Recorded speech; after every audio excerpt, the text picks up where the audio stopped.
Hey, this is Duke and Dal, and recently we decided to do a little less broadcasting and a little more baking. We even made our own logos. The Bank of Duke and Dal of Wyoming is open for business.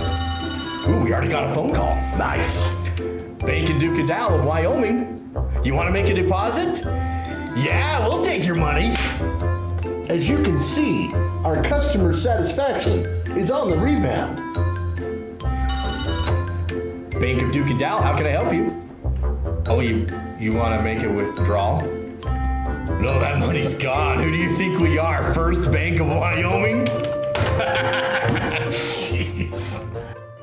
B&H Auto is your local source for all your auto maintenance needs. Oil changes, brakes, shocks, tires, and even mechanical repairs, such as transmissions and other engine problems. Located on the north end of Afton, that's B&H Auto, service you can ride on. Plan your next vacation to scenic Star Valley, Wyoming with a luxurious day at Kodiak Mountain Resort. Enjoy your own comfortable cabin with a soaking tub and top amenities.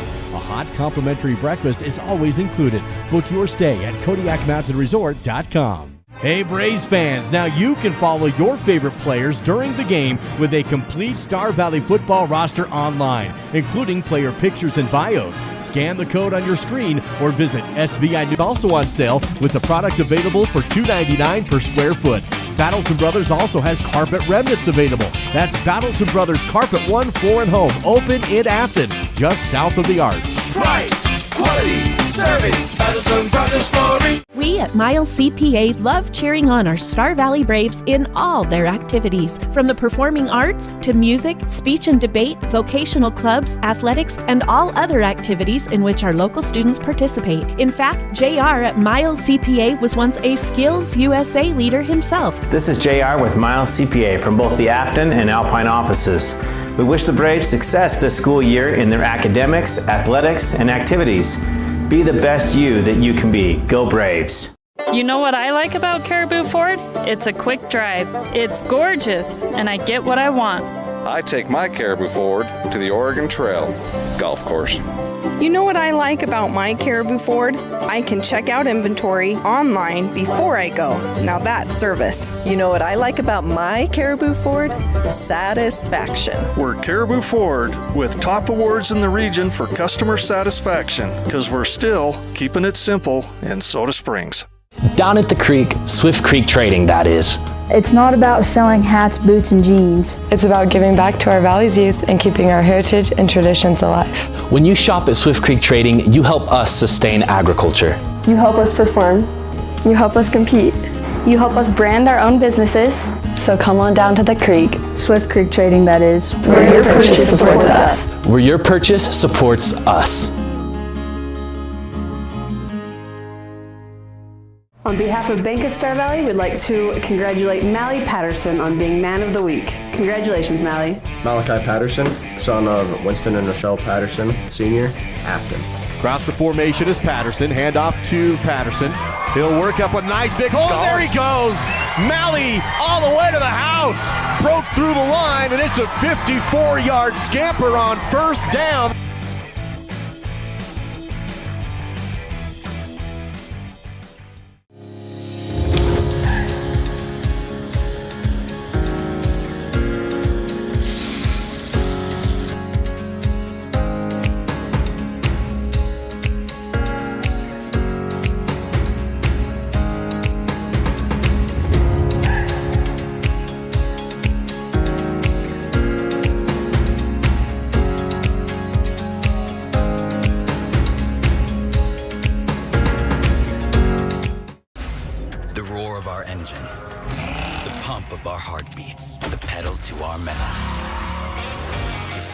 That ignite us, the pistons that push us, the passions that drive us.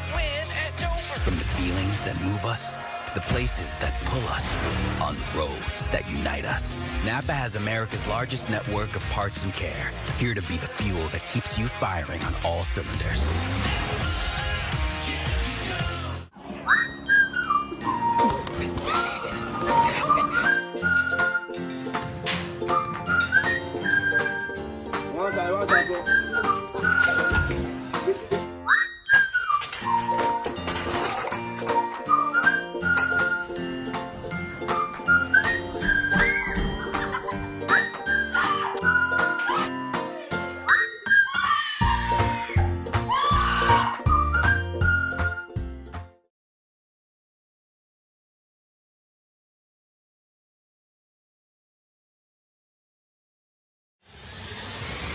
The countdown to kickoff is made possible by First Bank of Wyoming, your home for totally free personal and business checking. Visit gofirstbank.com. On a cool Friday, September, it's Star Valley High School football live on the SVI Sports Network, SVI Media, Swift 98, and the First Bank of Wyoming countdown to kickoff. Thank you for joining us overlooking Brays Field tonight. Duke Dance and Dal Erickson here with you. And Dal, I guess you can't have sunshine every Friday. A couple of days of rain and cool temperatures. Kickoff temperature expected to be 36 degrees.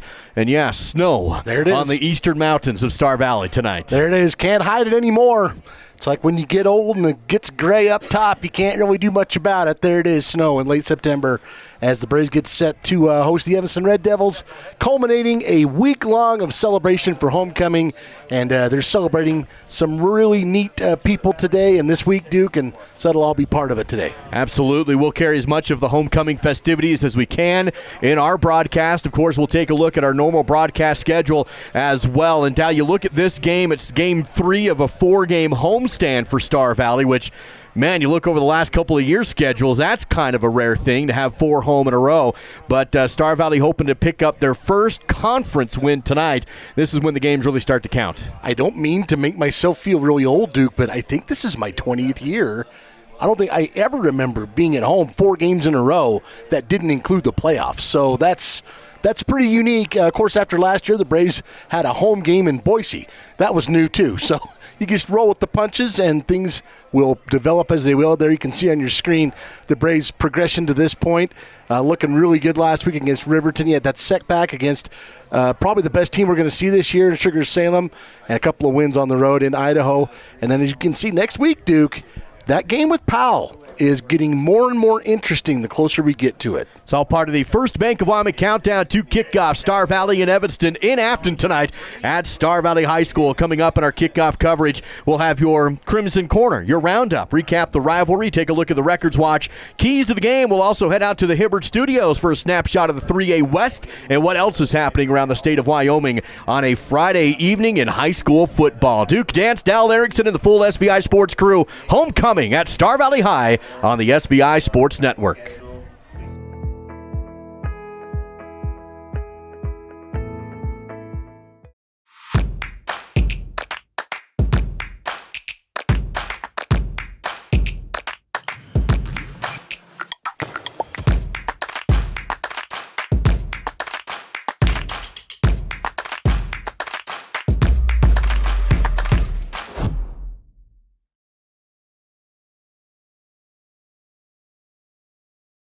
Live coverage of Star Valley High School sports is provided by The Right Company. HDC Siding and Gutters, no job too big or too small. Red Tail Therapy, strength for everyone. Call Ready Mix, located north of Afton. Miles Beverage, proud to sponsor Star Valley sports. Quality Quick Lube, where quality comes quick. And by Star Valley Glass and Lock, automotive, residential, and commercial glass.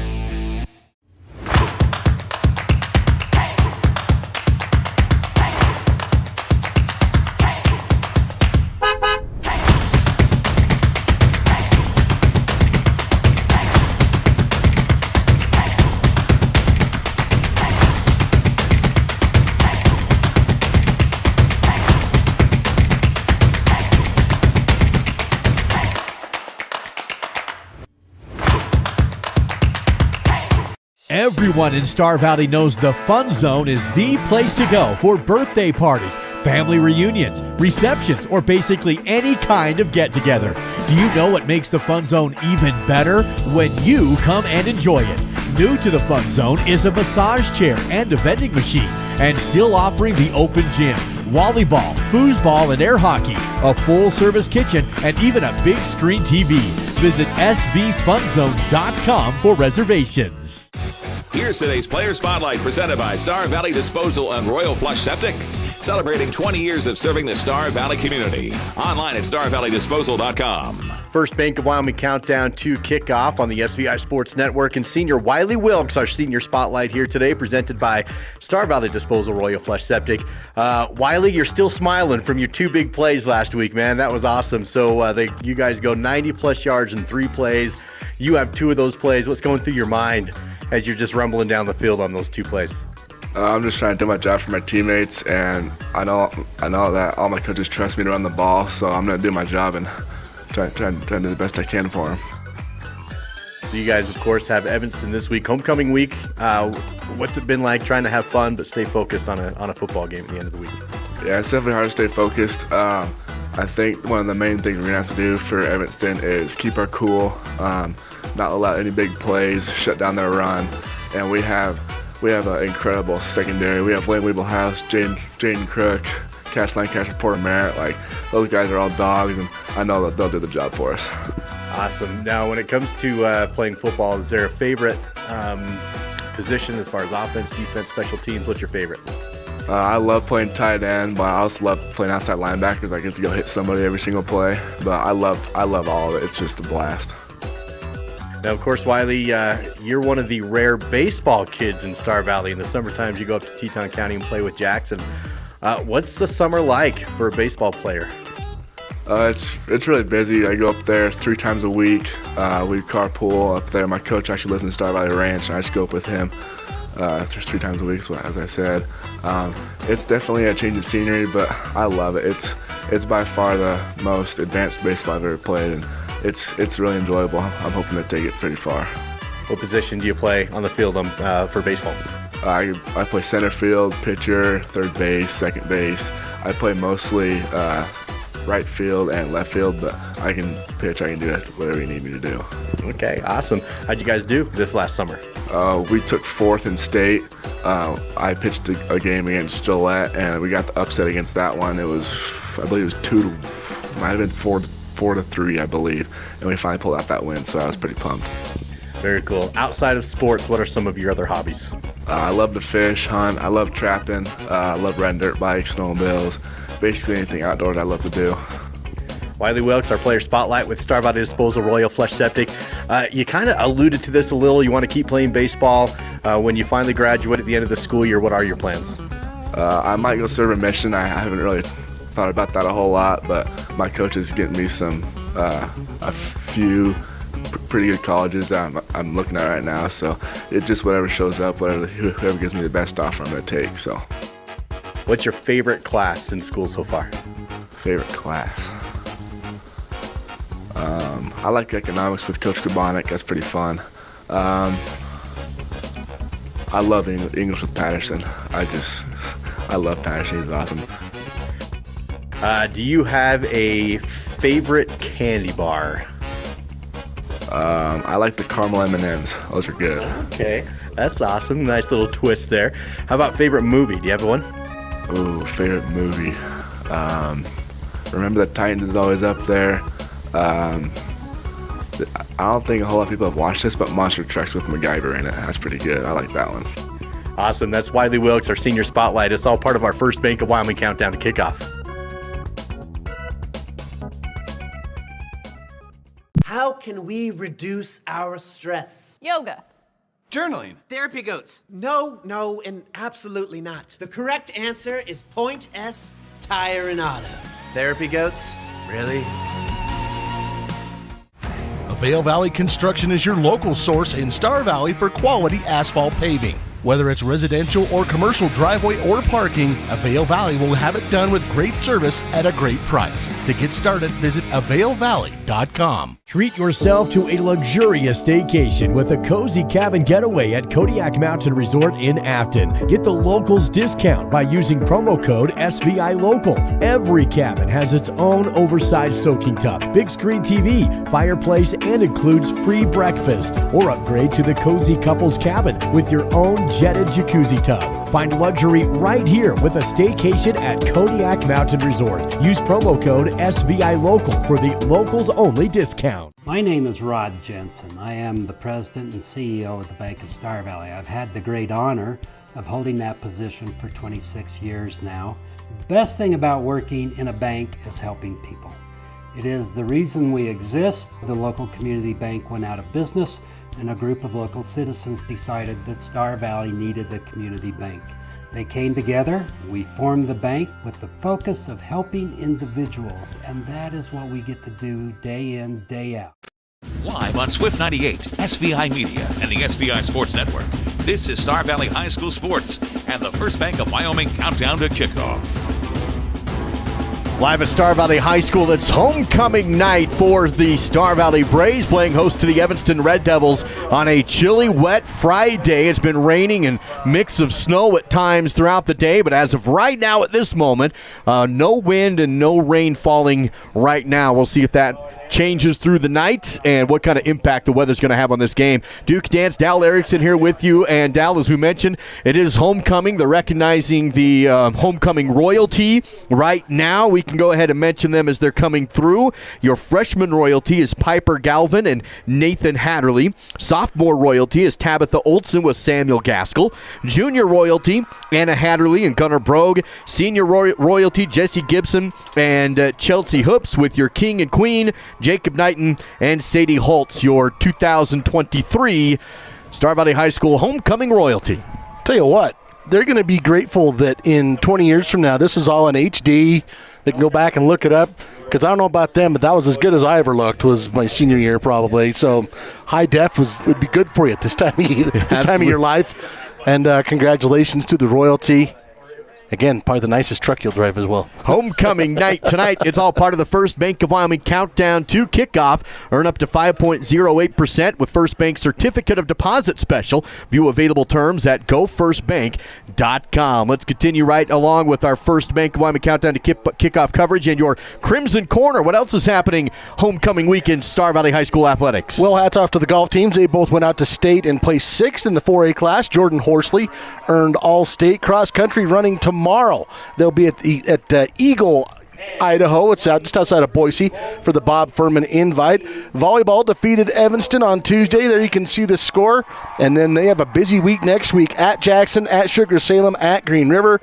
Junior varsity defeated Evanston on Wednesday 33-14. And then just before this, the freshmen defeated Evanston 74-12. And that is a look at your Crimson Corner. And that was a game that went 6 hours, 22 minutes. It was 67-12 at half. That freshman game never ended. And then thankfully it got to go, running clock in the second half. Crimson Corner presented by the University of Wyoming. Uncover the reason behind UW excellence and explore what makes the University of Wyoming so great. Visit uwyo.edu to learn more. That's the University of Wyoming. How about around the state? Here's the Sunrise Engineering Roundup. Over in 4A, you've got a matchup between number 2 Sheridan and number 3 Thunder Basin tonight. That should be a good one. Campbell County's at Kelly Walsh Laramie on the road at Central. Cheyenne South hosting number 4 Natrona, and Cheyenne East hosting Rock Springs. In 3A, Cody is already up big on the Jackson Bronx. That one kicked off at 5. Green River's at number 3 Powell, number 4 Douglas at Worland. Lander is at Buffalo, Rollins at Riverton, and of course you've got Evanston here in Afton. In 2A, Mountain View also up at least a couple scores on Lyman. That one's just going final. Number 3 Tongue River against Newcastle. Bighorn at Torrington. Cokeville kicking it off under the lights in Kemmer tonight for the Ranger homecoming. You can listen to that one on the Spur. And Lovell will be at Pinedale. That's a look at your Sunrise Engineering Roundup. Creating solutions that work and relationships that last. Visit sunrise-eng.com. Braves and Red Devils. The 3A West kicks off action tonight on the SVI Sports Network. Homecoming for Star Valley. When we come back, the class of 1972 will be recognized on the field, and also a longtime coach of Star Valley High will be recognized tonight as well. That's coming up next on the SVI Sports Network. LCSD2's Transportation Department is now hiring route and activity drivers. The route driver is 7 hours per school day with medical, dental, and vision benefits, paid leave, and the Wyoming retirement system, while the activity driver is full-time, 40 hours per week, mostly on weekends, including medical, dental, and vision benefits, paid leave, and the Wyoming retirement system. The bus aide is 5 hours per school day, $16 per hour with paid training. Visit lcsd2.org for details and to apply. That's lcsd2.org. I think being in a small town, you just really care and you take more pride in the work that you do because you're working with your neighbors. These are people that you see out in the community. You see them at kids sporting events and parent-teacher conferences and the grocery store. These are our neighbors. One of the reasons that people also come back to us is they trust us because we are friends, we are family. And so I think there's a lot of trust in the community. I'm a pretty calm, cool, and collective guy, but... Sorry, what's your name? Yeah, Evan. Hi, Evan. Yeah, we have no internet. Nothing. I don't know. It just stopped working. The internet is down. I know, I'm on the phone with them. No, that was my wife. I can't get online again. Yeah, I'm talking to Evan. No, my daughter, my wife. Okay, can you guys not talk? Sorry. Yes, we have the white boxes. I see one. They got horns on them. It's the one with the horns. Yes, I see one. We have 11 of those. I was on the phone and I got disconnected. Okay, it's not about you. We switched our broadband service provider. Devin put in 11, Evan. How are we supposed to know which one's 7 and which one? I thought it was Devin. Who's Devin? I got no service. Honey, you're blocking. You can't stand there. You're blocking it. Don't block it. And the best part, I never have to speak to Evan or Devin ever again. I think this one's 11. 11? We're not looking for 11. No, are we looking for 7, Evan, or 11? We have 2 next to each other. That's bad. 2 white boxes. Evan? Evan? It's almost game time. This is the First Bank of Wyoming countdown to kickoff on the SVI Sports Network. About 20 minutes away of kicking off homecoming football for the Star Valley Braves on their home turf tonight to host the Evanston Red Devils. Duke Dance and Dal Erickson here with you. And Dal, right at midfield, the state champs of 1972 being recognized tonight as part of homecoming. And you know, Duke, this team, they've invited them out here and they've met with the team prior to kickoff because one of the big things that Coach McKay Young and his staff likes to talk about is standing on the shoulders of giants, and they wear that sticker on the back of their helmet, carrying on the legacy of Star Valley High School, and this 1972 team definitely part of that. We want to give a special shout out and welcome, if he's listening and watching, to Coach Jerry Hart. Coach Hart was the coach of this team. He's not able to really come out and be on the field tonight, but we are thinking of him, and a tremendous coach for Star Valley High School. Won over 80 games for them, and including this state championship here in 1972. Absolutely appreciate Coach Hart and the impact he had and still has, and then the class of 1972, at least the team from 1972, went on to win the state championship, and again, part of the Star Valley rich history of Braves football. It's all part of the First Bank of Wyoming countdown to kickoff. Let's continue on with the rivalry between Star Valley and Evanston and recap it with the help of Simplot Smoky Canyon Mine. Well, this is a long and storied history. It dates all the way back to 1932. Overall, Star Valley leads the series 53, 37, and 4. There's been 4 ties in this series. In Afton, the Braves lead at 31-13. The last time these two teams played was last year in Evanston as a 21-0 win for Star Valley. They've won the last 6. Duke, this is the 95th meeting between Star Valley and Evanston. So, like we say, when we say long and storied, we are not kidding. 95 times now. So, recap of the rivalry presented by Simplot Smoky Canyon Mine, bringing Earth resources to life. Visit Simplot.com. That is Simplot.com. We do have Jake Hibbard standing by to head to the Hibbard studio. We're going to go to Jake here in just a few. Instead, we'll keep it here at Braves Field as they bring out the flags here in just a few moments. They'll have the captains come out. So, Dal, why don't we jump ahead real quick and do the records watch while they get things ready. And that's presented by, well, now they're going to do the coin toss here. So let's do that records watch with the help of Avail Valley Construction. Looking at the records watch, we talked about Cash last week. Cash Lancaster had 3 interceptions so far this season, and the record is 9 in a season. That's held by Jeff Wilkes. That was set back in 2005. We'll see if Cash can catch up. He's already a third of the way there. That's a look at your records watch from Avail Valley Construction. The premier horizontal construction company in the Intermountain West. Visit availvalley.com. That is availvalley.com. Again, it's all part of your First Bank of Wyoming countdown to kickoff. Team captains for both Star Valley and Evanston meeting at midfield, and Coach Ballard Johnson going to do the coin toss. Dal, of course, Ballard has been a staple in not just Star Valley football, but all of Star Valley athletics for a long, long time. He's a Hall of Famer, and tonight he's being recognized and honored for 40 years of coaching athletics in Star Valley. Yeah, the Wyoming Coaches Association presenting Ballard with a sculpture, a trophy tonight. And it's got 40 years on it, and it's a pretty neat deal. And, you know, I think even the bigger deal about Ballard is he has coached and been around people for 40 years, and I don't think you can find anyone that would have anything negative to say about him. I think that is quite a legacy for Ballard Johnson. Absolutely it is. So the coin toss has happened, and Star Valley will receive the football here on homecoming night when that time comes, and they will be driving to the north. And Evanston's Red Devil defense will take the field first, defending the north side. We're going to send it down to the PA announcer here as they recognize Coach Ballard Johnson, and David Salzman will take it away. 40 years of service in high school activities.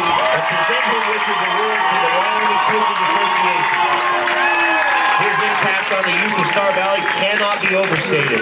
He has coached and taught approximately 4,620 Star Valley students. He is truly committed to helping students become great individuals.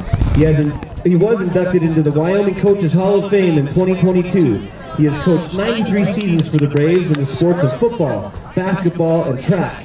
Coach Johnson has coached in 27 state title games, 13 of which the Braves have won. He has traveled approximately 318,108.5 miles on the big yellow buses to coach in athletic events.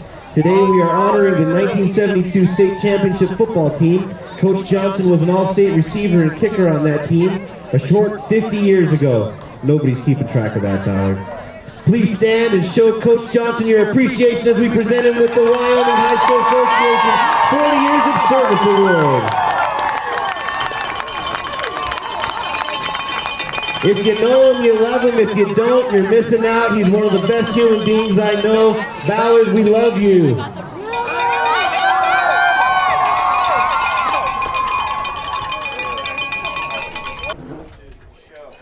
Coach Ballard Johnson being recognized, and David Salzman said it is about as good as you can, Dal. If you know him, you love him. If you don't, you're missing out.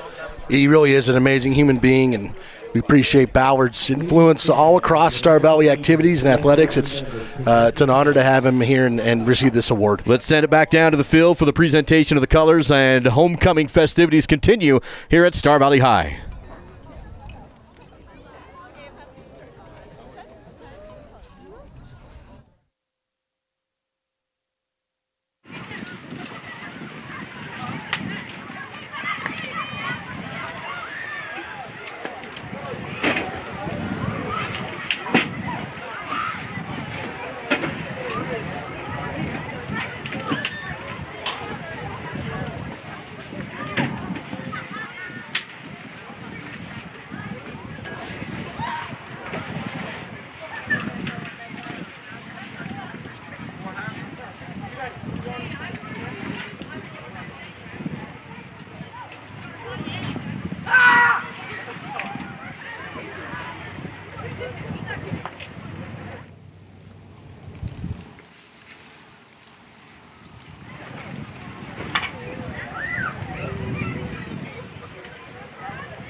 To honor America, remove your head covers and please join Anson Robinson in singing the national anthem.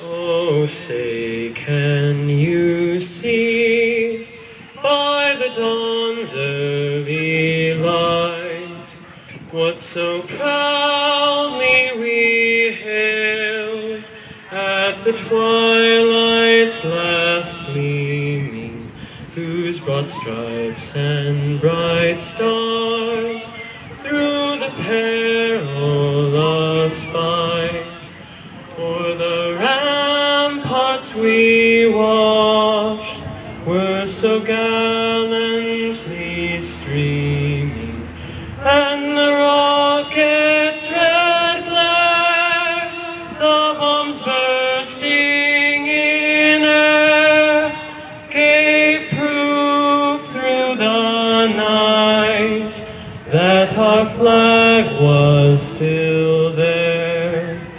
Oh, say does that star-spangled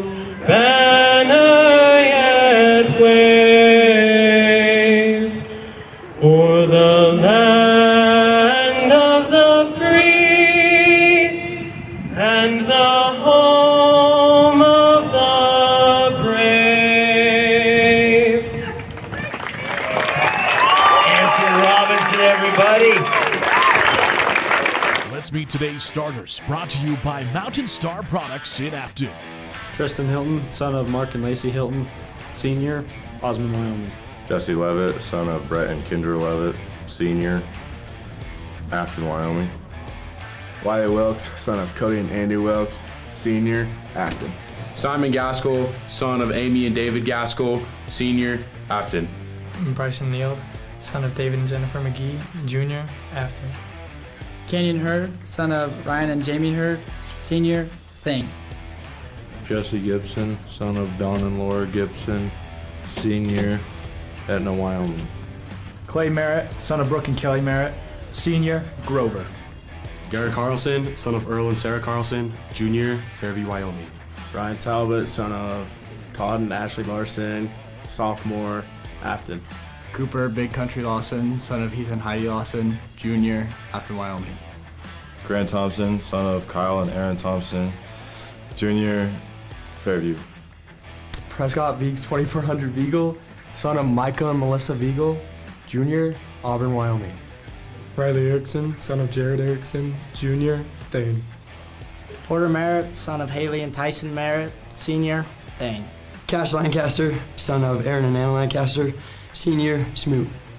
Lane Wibblehouse, son of Holly and Neil Wibblehouse, senior, Alpine. Jaden Crook, son of Terry and Amber Crook, senior, Edna. Starting lineups tonight for the Star Valley Braves on a homecoming night, made possible by Mountain Star Products, plumbing supply, gravel, sand, topsoil excavation, road plumbing and equipment rental located on Rocky Road in Afton. It's a great crowd tonight on a chilly Friday evening for homecoming football. Let's quickly send it out to the Hibbert Studios for an update from around the state of Wyoming. Jake, what do you got for us tonight?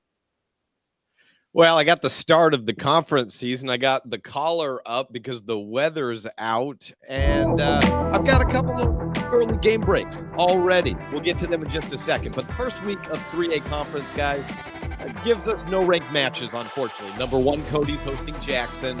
Number 2, Star Valley hosting Evanston. Number 3, Powell gets Green River. Now, of course, weather showed up this Friday. You guys know out there, a little rain, a little cold. And we know cold and wet temps can always change things. So what do we maybe have in store for tonight? Well, first, let's look at Evanston and Star Valley. Star Valley faces an Evanston offense that, frankly, has got things going a little bit the last couple of weeks.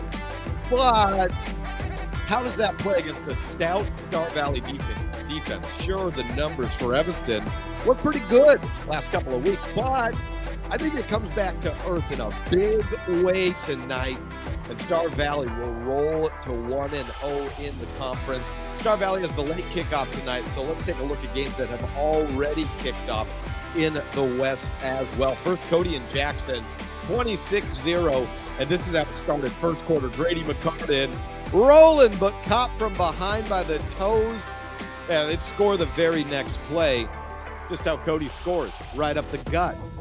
Like I said, first of 6, but 26-0 the score in the third quarter in that contest. They've taken a look at the top 5. Cody is the top team, Star Valley number 2, Powell number 3. Well, Powell taking on Green River. They actually got stopped on the goal line early on, guys, but they made about a 26, 30-yard field goal. What do we say? What the heck? It's about a 26-yarder. Anyways, offense going after that. Back-to-back touchdowns. It is 16-0 in the second quarter in that contest. Later on, I'll have a look at the Bridger Valley Bowl and the winner of that game, 1 versus 5. But right now, back to you guys. From the Hibbert Studios, none better than Mr. Jake himself. Thank you, Jake. We'll hear from you as throughout the broadcast again as we wrap up our First Bank of Wyoming countdown to kickoff. You're home for totally free checking at First Bank. Evanston will kick off to Star Valley. Dal, how about your Rocky Mountain Yeti Afton keys to the game? Well, looking at it, at a game like this, Duke, especially at a game like this where you've had a lot of things going on all week as a homecoming, you got to limit the turnovers. Key number 2 is aimed more at the defense. 3 yards per carry allowed or less. Key number 3, spread that butter. Spread it around is what I mean. Spread around the offense and the opportunities. And finally, it's homecoming. Don't forget to key number 4, win the game. Those are your 4 keys to the game from Rocky Mountain Yeti. Located in Afton, find them online at RockyMountainYeti.group. Legend-driven Evanston in the road whites with the dark blue pants, the red helmets, kicking to Star Valley in their crimson from helmet to toe all the way through as it's homecoming underway. Evanston will kick off. This will be fielded inside the 10-yard line by Merritt on the right side. He cuts over to the left side, has a block, a big block to the 20, up to the 30 and out of bounds. Bryson nailed a huge block to spring that return up across the 30-yard line. 1st and 10 for the Braves. For people who say that football's not physical anymore, yes it is. Bryson Neal just decleated somebody on that special teams block. Out comes Tristan Hilton and the Braves offense. Of course, Tristan getting the start all season long. He's been mixed in with Smith McClure and Cooper Lancaster under center. We'll have number 32, Jesse Levitt, the tailback, and Grant Thompson to start at fullback once again. And flanked out wide to the left is going to be Mally Patterson, who did nothing but score on the first play from offensive scrimmage for the Braves last week on a 54-yard run up the middle. No pressure. No pressure, Mally. I mean, we'd like to see it again, but no pressure. It's going to be a double tight end set here on first down as play is held up to make sure the right ball is set. It's going to be 1st and 10 from the 32-yard line. I formation with Patterson flanked wide left and 2 tight ends, one on the other side. Hilton under center, fullback dive, and right up the middle on the first play is Grant Thompson for a gain of about 9 yards. Say we don't see Grant carry it that much, but that fullback dive, you go back to the teams with like Josh Dawson and Colin McGinley, the fullback had 600-700 yards that season, so I think Grant Thompson's very capable running back. They're going to give him 9.5 yards, Dal, second and very, very short, as Hilton will step back into the shotgun. He'll hand off the right side, first down on the carry from Jesse Levitt across the 45-yard line to move the chains and a Rocky Mountain Yeti Afton first down. That one from the 41 spotted up to the 46, so even 47, so we'll call it a gain of 6 for Jesse Levitt. It's been wet and raining all day. As of right now, no precipitation falling on Braves Field. It's certainly not warm, plenty of cloud cover, and Star Valley on their own end of the field at a 1st and 10. Considering what it was at the start of the freshman game, though, this is a best-case scenario weather-wise. It really is. Bunch formation, double tight ends again with under center Tristan, another fullback dive, and again we see Grant Thompson right up the middle. He gets to midfield before he's pushed back for a 3-yard gain. 2nd down for the Braves offense, 7 to go. It's so interesting to me because we've covered Coach Young for a lot of years now, Duke. Even back before he was a head coach, he was the offensive coordinator, and he always seems to find new wrinkles. This isn't even a new wrinkle. It's just that everyone wearing crimson and gold has carried the ball this year except Grant Thompson, and he's carrying it tonight. It's just he keeps surprising us. Into the game is Weeblehouse. Lined up slot left, Lancaster on the left. Here's a handoff. Off the left side, big hole and a big run. Cut to the outside is Jesse Levitt. Jesse down to the 20. Jesse's gone. 10-5, touchdown. Jesse Levitt 50 yards away. Went off the left side, cut across the field, and in for 6. You know, Jesse missed most of last year with a knee injury that he sustained in that 0-week game on the blue turf out at Boise. And one of the big questions for this year was, is Jesse's knee okay? Watch this cutback. Yeah, he's fine. 50 yards, and then look at the speed. Jesse's about 200 pounds, 195 pounds, showing off the cutback, the speed, and the finish. He looks pretty darn good to me. Braves go down the field on their opening drive on homecoming night. PAT is good, 7-zip. Star Valley 10-12 in the first on the SVI Sports Network. Hey, this is Duke and Dal, and recently we decided to do a little less broadcasting and a little more banking. We even made our own logos. The Bank of Duke and Dal of Wyoming is open for business. Ooh, we already got a phone call. Nice. Bank of Duke and Dal of Wyoming. You want to make a deposit? Yeah, we'll take your money.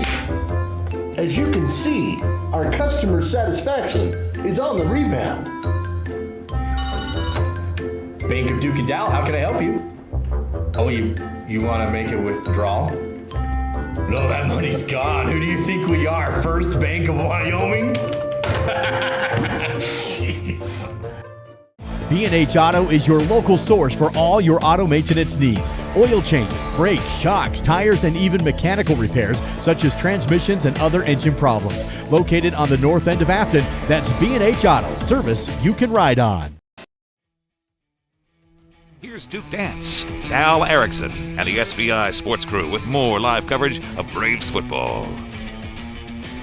Jesse Levitt with a number of cutbacks takes a 50-yard run into the end zone to make it 7-0 Braves on the opening drive here at homecoming. Here's the ensuing kickoff from Kristoff. He's going to drive this one short, dropped at the 20, picked up by Hutchinson. He's going to cut across and Hutchinson's on the run. He's to the 40, and he's hit at the 50, but breaks the tackle and finally brought down at the 40-yard line. And Hutchinson takes a muffed kickoff return almost to the house. It's 1st and 10 at the 40. Great return for the Devils. Wiley Wilkes is the one that eventually tracked him down, I think, but the return clear to the Star Valley 40-yard line. Let's look at it again on your Fall River Propane replay. He isn't even touched until right there at midfield. Great job returning and a great job blocking for the Devils. Got a final in the Bridger Valley Bowl tonight. Mountain View Lyman in a big 2A game. We'll have that with Jake here in just a few moments. Here's the first play of offense for Evanston. Morrow in the shotgun. Will throw ahead to Roberts. He has a nice run, cuts outside, and Roberts inside the 30 down to near the 25-yard line. And Evanston going down the field now. Jake, what do you got for us in the Bridger Valley Bowl?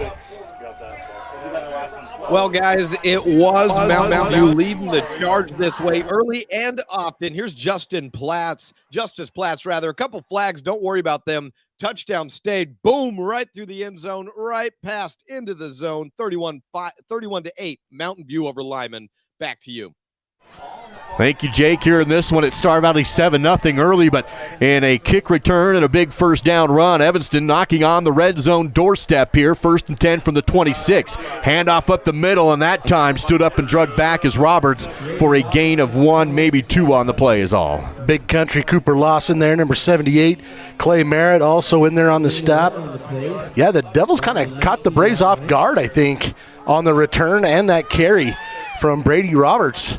He ripped off a 16-yarder. That one good for 1, but they're already deep in Star Valley territory. Clock under 9 minutes here in the opening quarter of this game. Star Valley up 7-0. It's 2nd down and 9 for Evanston from their own 24-yard line. They'll go I formation once again. Gabe Hutchinson dots the I. 2 receivers flanked wide to the right for Cohen Morrow under center. Morrow will hand off to his tailback. That's Hutchinson, and he gets stacked up by the front 7. He's pushed back all and no gain on the play. 3rd down for the Devils. Can see, I think it's 66. No gain on the plays. Or 36. Simon Gaskell in on that stop. Excuse me.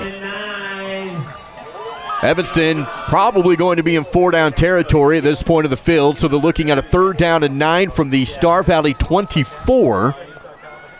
They'll huddle and break it. Cohen Morrow will again come up under center, the I formation. This time 2 receivers flanked wide to the left. Gabe Hutchinson remains the tailback.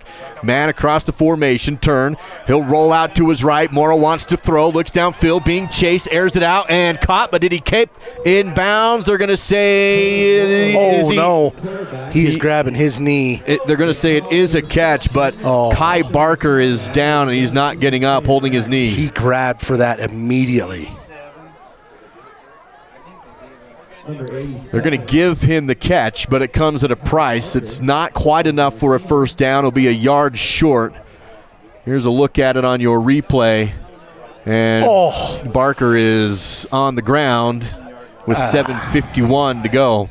We'll take...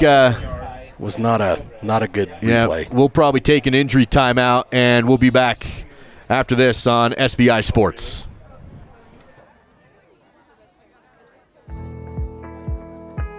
I don't know who to.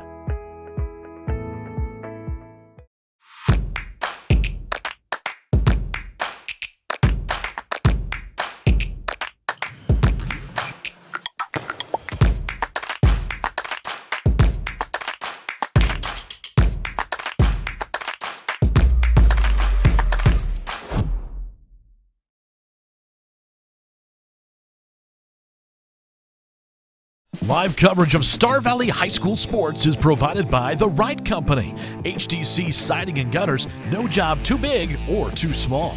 Red Tail Therapy, strength for everyone. Call Ready Mix, located north of Afton.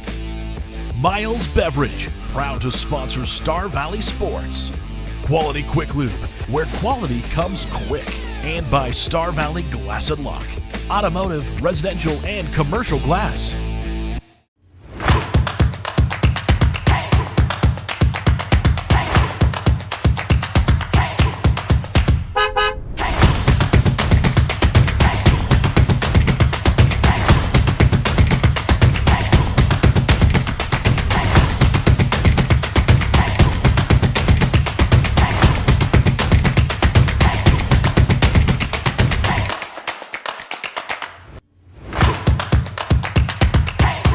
Everyone in Star Valley knows the Fun Zone is the place to go for birthday parties, family reunions, receptions, or basically any kind of get-together. Do you know what makes the Fun Zone even better? When you come and enjoy it. New to the Fun Zone is a massage chair and a vending machine, and still offering the open gym, volleyball, foosball, and air hockey, a full-service kitchen, and even a big screen TV. Visit sbfunzone.com for reservations. Live coverage of Braves football continues now on the SVI Sports Network. Great sign as Kai Barker is able to get up and walk off the field under his own power. He had a reception and went down immediately after the catch and going out of bounds and was holding a knee. He's up and walking. That's great sign. That's a great sign. I don't know that we'll see him back in the game, but great sign that he's up and walking across the field. One of the leading receivers for the Evanston offense. He does get the catch, and that does set up Evanston on 4th and 1, maybe a short 2 for Evanston. They are going to attempt a field goal, Dow. This is Jordan Mendez. He's 1 of 1 on the season. This is going to be 34-yarder. Be kicked from the left hash, 34 yards. For 3 points. Snap, hold, kick. Looks like it's going to be just good, and it is. 7-3. Evanston gets on the board. 7:48 to play in the first on the SVI Sports Network. The roar of our engines, the pump of our heartbeats, the pedal to our metal. The sparks that ignite us, the pistons that push us, the passions that drive us. From the feelings that move us, the places that pull us, on roads that unite us. Napa has America's largest network of parts and care, here to be the fuel that keeps you firing on all cylinders.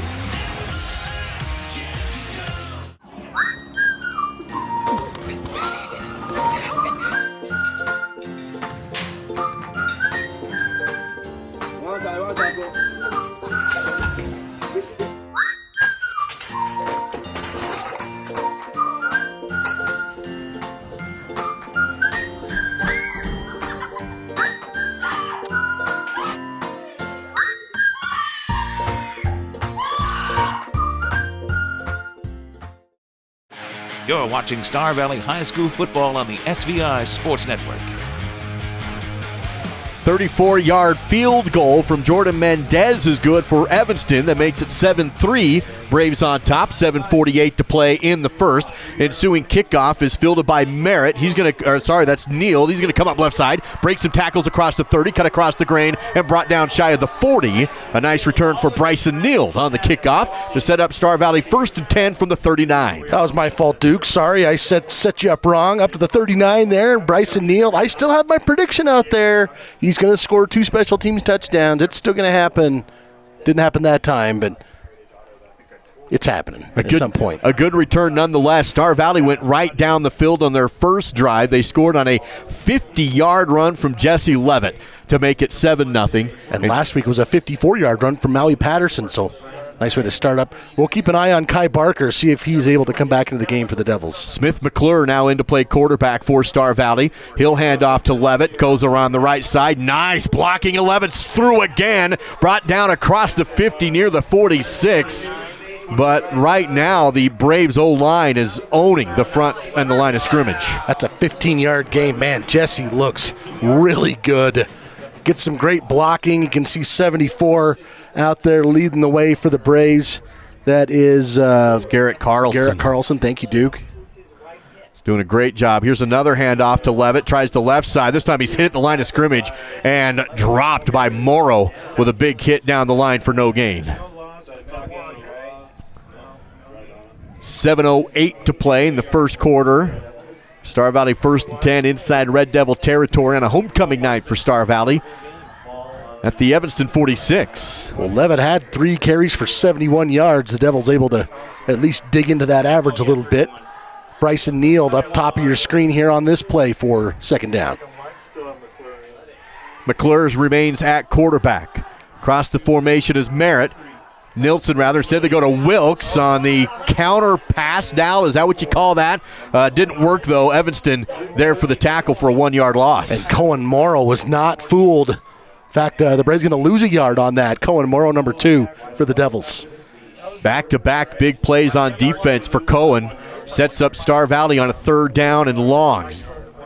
Smith McClure is going to stay in at quarterback. He'll have 2 receivers flanked on either side of him. In the backfield is Jaden Crook this time to the right side hip. McClure to throw. Quarterback draw. Runs up the middle, has some room, but gets hit. Spins, can't get off of it, and he's brought down after a gain of about 5. Stopped well short of the first down. Cohen Morrow and also number 25, Brecken Rich, coming in and making the stop there.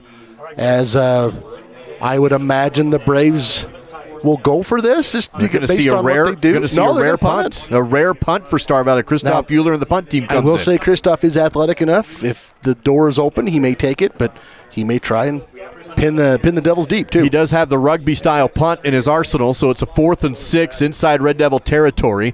He's just going to do a straight drop and a kick. It's a high kick. Will not be fielded. Take a Star Valley bounce down to the 5 and down by the Braves at the 1-yard line. Beautiful kick by Christoph down to Maui Patterson down to grab the ball. He was there playing shortstop. Scooped it up with his glove right here at the goal line. Great kick from Christoph Bueller. Down right at the 1. First and 10 now for Evanston with their backs against the wall. They trail Star Valley 7-3, 5:23 to play in the opening quarter, and it's 1st and 10 from the 1. The Devils got their field goal based in large part on the special teams return, but they also had a nice run from Brady Roberts and a pass reception to Kai Barker. I don't think they're going to have Barker on this possession. We'll see if we can see him out there, but this based on how he walked off, I'm not anticipating that. I think he's out there, Dal. He's lined up on the left side of the line of scrimmage right now, so he is out there. It's going to be a handoff, though, on 1st down, and dragging tacklers is Roberts up to about the 2-yard line. And just a short gain on 1st down. But, yeah, Kai Roberts is out in the huddle. That's awesome. Because I'll be honest, Duke, that did not look good at all. Good to be young. I used a rubber band reference this week in a story talking to Coach Sonny Brown of the Star Valley Lady Braves. She said teenagers like rubber bands. They just snap back no matter what. Yep. There's a great example of it. Drew Barker flanked wide to the right here. 2nd and 9. Still down inside the 5-yard line for the Red Devil offense. Morrow under center, quarterback keeper up the middle. Lost the football, and the Braves will have it. He lost it on the quarterback keeper, and it's recovered by Grant Thompson. Star Valley football. Star Valley football. Let's look at it again here on the Fall River Propane Instant Replay. It's actually Weeblehouse that got it. No yard return. Fumble recovery, Braves take over on offense. Yeah, Weeblehouse on the recovery. It was Jaden Coons that had the hard hit to knock the ball loose. Jaden Coons knocked it loose, and Weeblehouse with the recovery. So Star Valley suddenly has it deep inside the Riverside Dental Crimson Zone. 1st and goal from the 10. Pitch to the outside, and looks like a gain of about 4, maybe 5 for Jesse Levitt. Going to set up 2nd down and goal to go from the 5 inside the Crimson Zone. Lane Weeblehouse, he's been kind of a turnover machine this year for the Braves. Usually just interceptions, but that time a fumble recovery. 2nd down and goal from the 5. Levitt again dots the I formation, and a false start before the snap of the ball is going to be against the Braves to push him back 5 yards back to the 10. First penalty of the game. 5-yard variety on the Braves. Clock stops at 4:06. Now it winds as Star Valley huddles back up. Wilkes tight end right. Thompson fullback. Levitt tailback. Tristan under center. Counterplay. Wilkes has a hole. Broke a tackle and inside the 5. Wiley's brought down near the 2-yard line. It's going to be 3rd down and goal. That was a nice carry from Wiley Wilkes. 25 and 1, is that what you said? Clock down to 3:38 to play. Ball right on the 3-yard line is where it's spotted. Hilton brings in the play from the sideline. Star Valley 0 for 1 on 3rd down. Bunch formation, goal line set. Hilton under center. Turns, hands off, lost the ball in the handoff, and Evanston scoops it up, and they're running with it. Evanston down the sideline. They're down to the 10, 20. Evanston's going to scoop and score on a 100-yard fumble. 40, chasing down to the 30, 20. They're trying to catch him, but they can't. Touchdown, Evanston. Wow. Star Valley looked like they were going to run it in. They fumble the ball, no flags. They fumble the ball on the exchange, on the handoff. Evanston scoops it up in the end zone. That's a 100-yard fumble return for a touchdown. Devils on top. Man, you got to love the effort from Wiley Wilkes. Just could not get him. In fact, I guess you could probably call that a 102-yard return. Who fumbled it? Is that Sims on the return? Who is it? 22. Sims? 22. Bronson Sims on the return with the scoop and score. He's the backup. He is the JV quarterback. Wow. After Evanston fumbles, you think Star Valley is going to go up by 14-3. That's about as big of a field flip as you can get in football. Here's the ensuing PAT. It's blocked by Star Valley, so it's a 2-point Evanston lead. 9-7 on the SVI Sports Network. LCSD2's transportation department is now hiring route and activity drivers. The route driver is 7 hours per school day with medical, dental, and vision benefits, paid leave, and the Wyoming retirement system, while the activity driver is full-time, 40 hours per week, mostly on weekends, including medical, dental, and vision benefits, paid leave, and the Wyoming retirement system. The bus aide is 5 hours per school day, $60 per hour with paid training. Visit lcsd2.org for details and to apply. That's lcsd2.org. I think being in a small town, you just really care and you take more pride in the work that you do because you're working with your neighbors. These are people that you see out in the community. You know, you see them at kids' sporting events and parent-teacher conferences and the grocery store. You know, these are our neighbors. One of the reasons that people also come back to us is they trust us because we are friends, we are family. And so I think there's a lot of trust in the community. You're watching Star Valley High School football on the SVI Sports Network. Big change of events as Bronson Sims picks up a fumble, takes it 100 yards for Evanston for a touchdown with 3:08 to play in the first. It's 9-7 as now you can see some rain falling here in Star Valley. And you know, my stat doesn't count, dude. I'm actually giving him 102. Merritt loses the ball into the end zone for a touchback. No return. Let's send it out to Jake Hibbard for a game break on Powell Green River. Jake. Well, guys, I did tell you it was close after a goal line stand that did not last. How about this? Case Bradish, real name, just like Gucci Man. He was born for that 45 trap. Touchdown, Powell up 23-0, second quarter over Green River. Back to you guys. Thank you, Jake. We're live here at Star Valley High on a homecoming night. Rain falling on a cold Friday. It's Evanston up 9-7. They have a field goal, a defensive touchdown, and then the PAT was blocked. That's the scoring for Evanston. Star Valley had a gift given to him on an Evanston fumble that was recovered by the Braves inside the red zone, but then Star Valley turns and fumbles it at the 3. Evanston scoop and score. Here's a handoff, misdirection in the backfield, and a good carry on the right side for Jesse Levitt. He'll pick up about 8, maybe 9 on first down. It just goes to show you how big one play can be in high school sports, because up to that point, the Braves were starting to kind of put this one on the rails here, and we're going to look like they were going to go up a couple of scores, and then within 20 seconds, you're down 2 points. Patterson flanked wide left. He'll come across the formation. Pitch out to Levitt. Jesse tries left side. Defense collapses, but he does get the first down.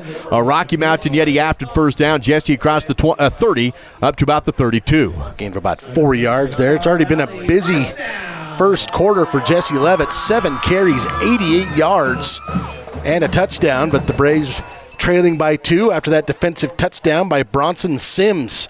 Canyon Hurd subs in. He's going to play tight end right side. 2 receivers flanked wide right. Porter Merritt and I believe Cash Lancaster on the right side. And another whistle and a false start on the Braves before the snap. That'll be a 5-yard penalty on a 1st and 10. Yeah, somebody flinched there on the right side. Second penalty totaling 10 yards for Star Valley.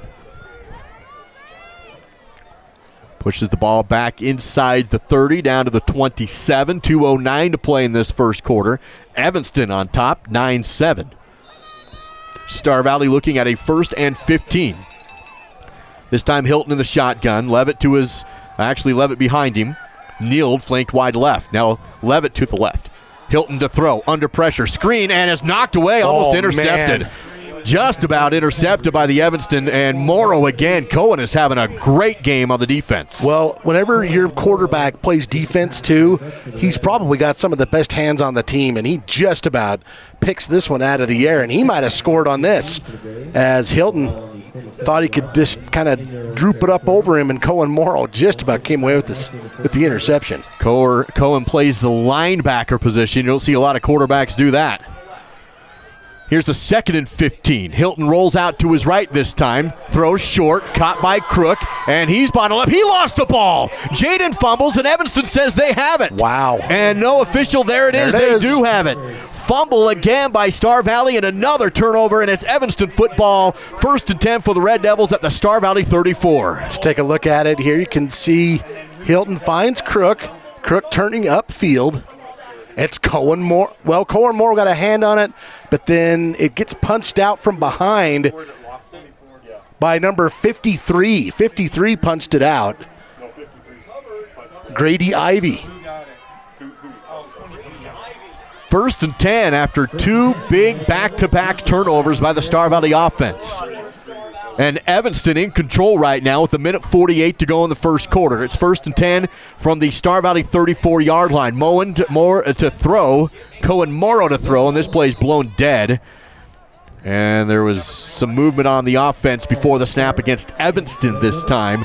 So that will push the Devils back 5 yards to make it 1st and 15. First penalty on Evanston of the game, a 5-yard. And this is exactly what you needed to do if you're the Red Devils coming into this game. You needed to give your offense a few more possessions in short field position. Your special teams, your defense has done their job here in this first quarter. 1st and 15, rain falling pretty steady here tonight on a cold Friday. It's now under center for Cohen Morrow. I formation behind him. Barker across in motion, pitches to the left side to Hutchinson. He's wrapped up from behind, a drop for a big loss on the play. Loss of 5 yards, and the tackle from Simon Gaskell. Simon pretty fired up. We're pretty sure he had that blocked PAT, by the way. Let's take a look at it again here on the Fall River Propane replay. Hutchinson trying to stretch this out and knifing in and spinning him down. Simon Gaskell doing his job. Makes it 2nd down and 21. With the ball back to the 45-yard line. Defense has pushed Evanston out of field goal range here. Under a minute to go in the first quarter. Devils up by 2, 9-7. Shotgun this time for Morrow. He has 2 in the backfield with him. Snap. Morrow looks to throw. Sets up the screen on the out to the right side. Roberts has room to run after the catch. Big collision, and he's brought down at the 35-yard line. Hit by Porter Merritt out there in the flat. But it's going to be a gain of about 11 to set up 3rd down. And, well, gain of 10 to set up 3rd down and 11. Got back the penalty yardage and the tackle for loss yardage, though. This is a good play call for the Devils. The Braves were kind of lined up over to the right. That being said, the Devils still have to get, it's a long 10, it looks like. Ball spotted right on the Star Valley 35. 10 seconds to go, and I don't think Evanston will run the play. They won't. That takes us to the end of one with Evanston on top over the second-ranked Braves by a score of 9-7, live on the SVI Sports Network.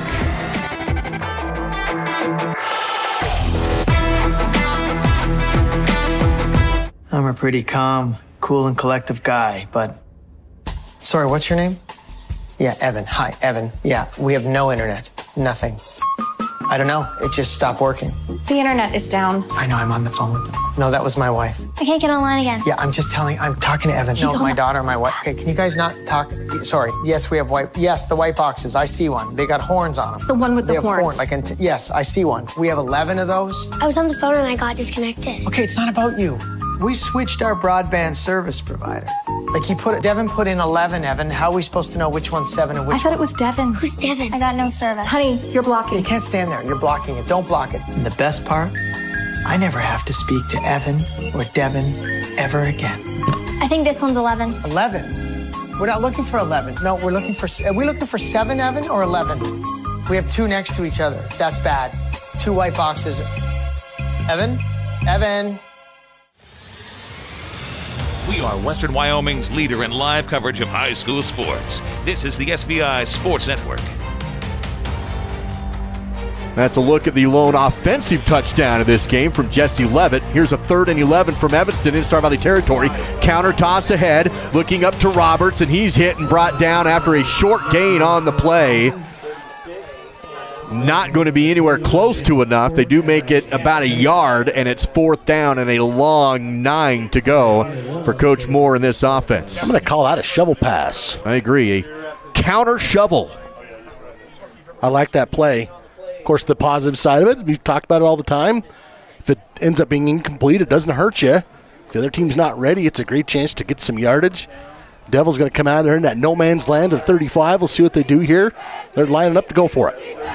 Shotgun for quarterback Cohen Mora with 2 in the backfield with him. 2 receivers, 1 on either side. 4th down and nearly 10. Mora looks to throw. Comes left, back to his right. Fires deep downfield. Coverage is there, and it's caught in the end. No, he dropped it. It was almost caught in the end zone, but he dropped it when he came down.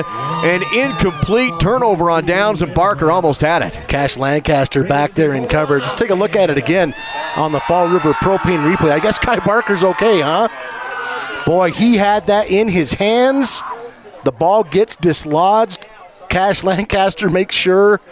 But I'll tell you what, that was just about a heck of a touchdown catch for Kai Barker. I thought maybe the ground popped it out, but I think you're right. I think Cash got it. I think is what happened. Cash got his hand in there. A little of both, maybe. But pretty aggressive effort there, and especially when you consider you didn't know if you're going to have Kai Barker back on the field. He looks just fine. 1st and 10 now for Star Valley. They've turned the ball over on back-to-back possessions on fumbles. Here's a throw ahead. I believe this is Merritt. Porter has, no, it's Neild, and Neild has a nice run off the short reception. He'll have a Rocky Mountain Yeti Afton 1st down up to the 45-yard line. About 11 yards there for Bryson Neild. And is that Smith? Is it McClure or Lancaster? We got McClure in, playing quarterback right now. Bryson Neild flanked out wide to the left. Levitt in the backfield. Neild across the formation. Same play. Neild again. Runs up the field. Broken tackle. And he's brought down near the 50-yard line for Bryson. He'll get 4, maybe 5, depending on the spot. 10:53 to play in the second quarter with Evanston still up by 2 points. 9-7 on our Banco Star Valley scoreboard. Evanston's touchdown came on a 100-yard scoop and score off a Star Valley fumble. Colgren in motion, handoff to Levitt, and Levitt breaks through and has an ankle tackle that he sneaks by and gets almost a 1st down. Looks like they'll mark him just shy of the yard to gain. Cole Robinette just about, or he might have saved a huge run there on the tackle for Levitt. 3rd and short for Star Valley. McClure in the shotgun, Levitt behind him. 2 tight ends. Colgren across the formation. Evanston jumps off sides, and it's a free 1st down for the Braves. Encroachment against the Devils. Star Valley's done a pretty good job of that this year, drawing the opponent off sides. And, of course, if you're the coaching staff of the other team, when you give that up in that situation, that's how coaches, that's what makes them not sleep very well at night. 1st and 10, Star Valley inside Evanston territory. They're at the Evanston 41-yard line. McClure again in the shotgun. Levitt with him in the backfield. Colgren again across the formation. Bailey gets the reception, splits the defense, and comes up near the 35. He stood up and pushed backwards. He will get about 4 yards for Bailey Colgren. Bailey's got good quickness, and we've seen he's got terrific hands when he's returning punts and things. And, he can definitely make some people miss. Going back to the I formation, Grant Thompson. Grant's going to come in and play tight end on the right side. Smith McClure will stay in the shotgun with Levitt to his left. Bunch formation, heavy on the right. Handoff. No, it's a quarterback keeper. No, he does go to Jesse. Oh, Jesse with a great fake. A great read. I thought Smith kept it, but he hands off to Levitt. He goes the right side for a big run and a first down inside the 25. Yeah, from the 37 all the way up to the 23. So a gain of 14 there for Jesse Levitt. And he had a great lane to run through. Carlson down there plowing the road for him. Here's another handoff to Jesse on the quick offense, and he's inside the Riverside Dental Crimson Zone. He'll be tackled for enough for a Riverside Dental or Rocky Mountain Yeti Afton first down. It's going to be 1st and 10 from the 11 now. Braves rolling on the ground. Well, Jesse Levitt, 10 carries, 117 yards already in this game. 1st and 10 from the 11-yard line. Braves marching. Star Valley will come out with Patterson flanked wide to the left. Now they go I formation set. Thompson fullback, Levitt tailback. Smith McClure under center and a double tight end. Fullback dive again. Thompson breaks through, puts his shoulder down, and you're not stopping Grant Thompson when he gets ahead of speed right at you. He powers his way into the end zone. Touchdown, Braves. Boy, that finish from Grant Thompson. He almost looked like, how dare you try and tackle me right there. That was a very physical run. Grant Thompson and the finish. And the Braves retake the lead after a huge 102-yard return by the Devils in the first quarter. Makes it 13-9. Kristoff with the ensuing PAT, 8:56 to go in the second quarter of play. Star Valley up by 4 with a chance to make it 5 from Bueller. Cooper Lancaster will hold. Wait for the snap. Good, hold, good, kick, good. Braves 14, Devils 9 on the SVI Sports Network.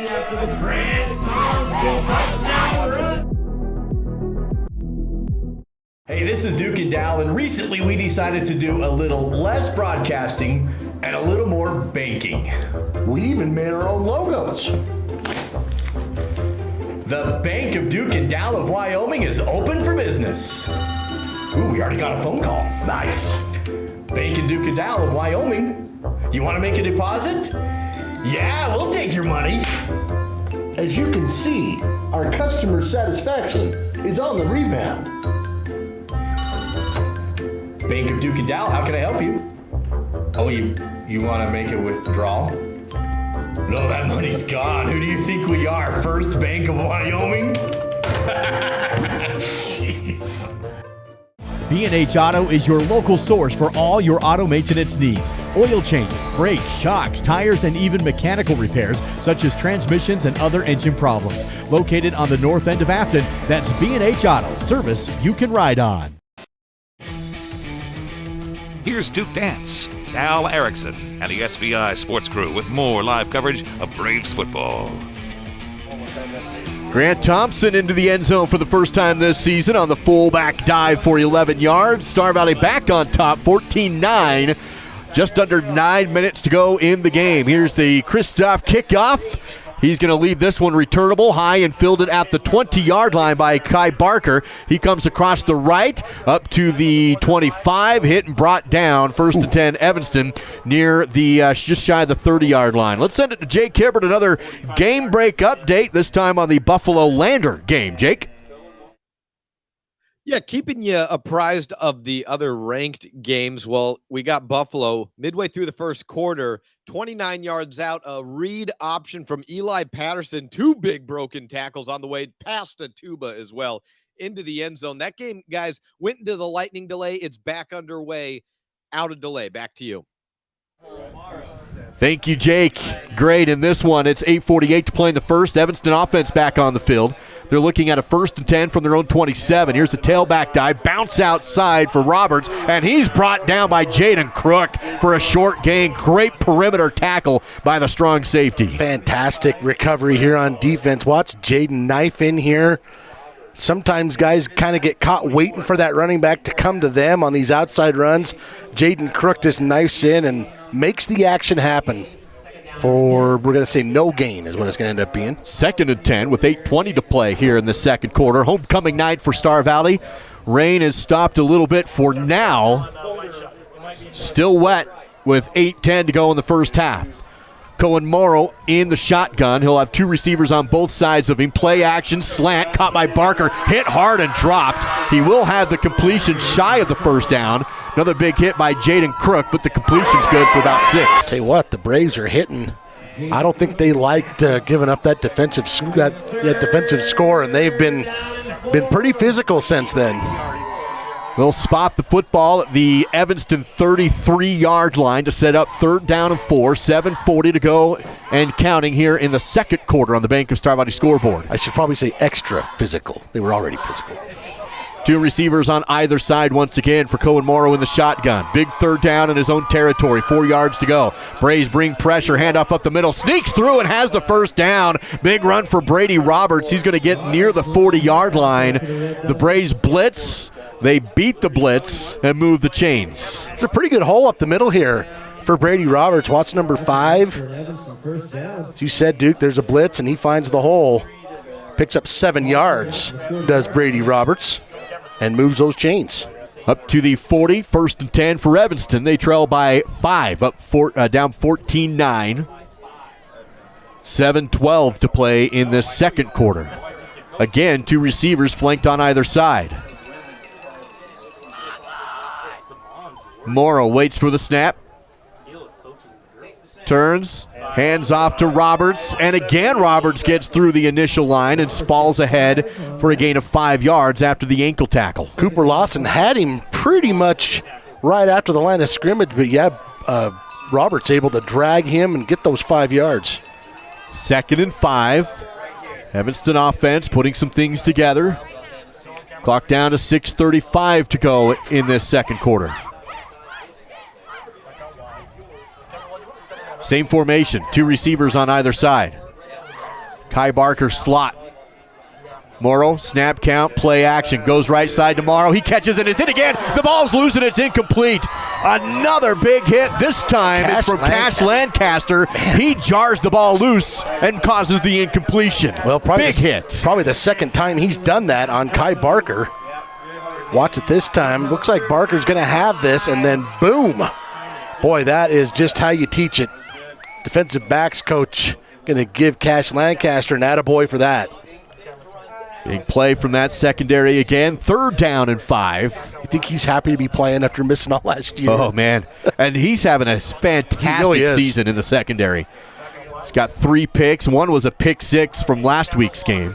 Devils converted on their last 3rd down.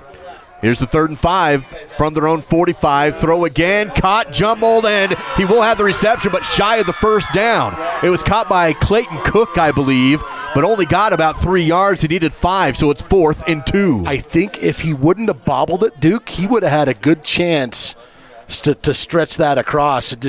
You take that extra split second to gather the ball. That's when the defense gets you. I think if he'd have been able to go right up with it, he'd be right at the sticks. Of course, I think the Devils are going to go for it anyway. 4th and 2, big play here. You're on the road against the defending state champs, and Evanston going to roll the dice at their own 48. They need 2 yards to go. We'll see if they go for the hard count. There it is. Oh, an Evanston move. They went hard count, and Evanston jumped off sides. So a false start on Evanston. That pushes the Red Devils back 5 yards, and I think you have to punt now. Yeah, that's a tough pill for the Devils. I think they had the Braves in a good position to go for it there on 4th down. But, now that extra 5 yards changes things a lot. Jaden Crook and Bailey Calgren back to return a punt. Standing inside the 20. And it looks like Kai Barker will be the one to pooch this one away. 5:20 and counting in the second.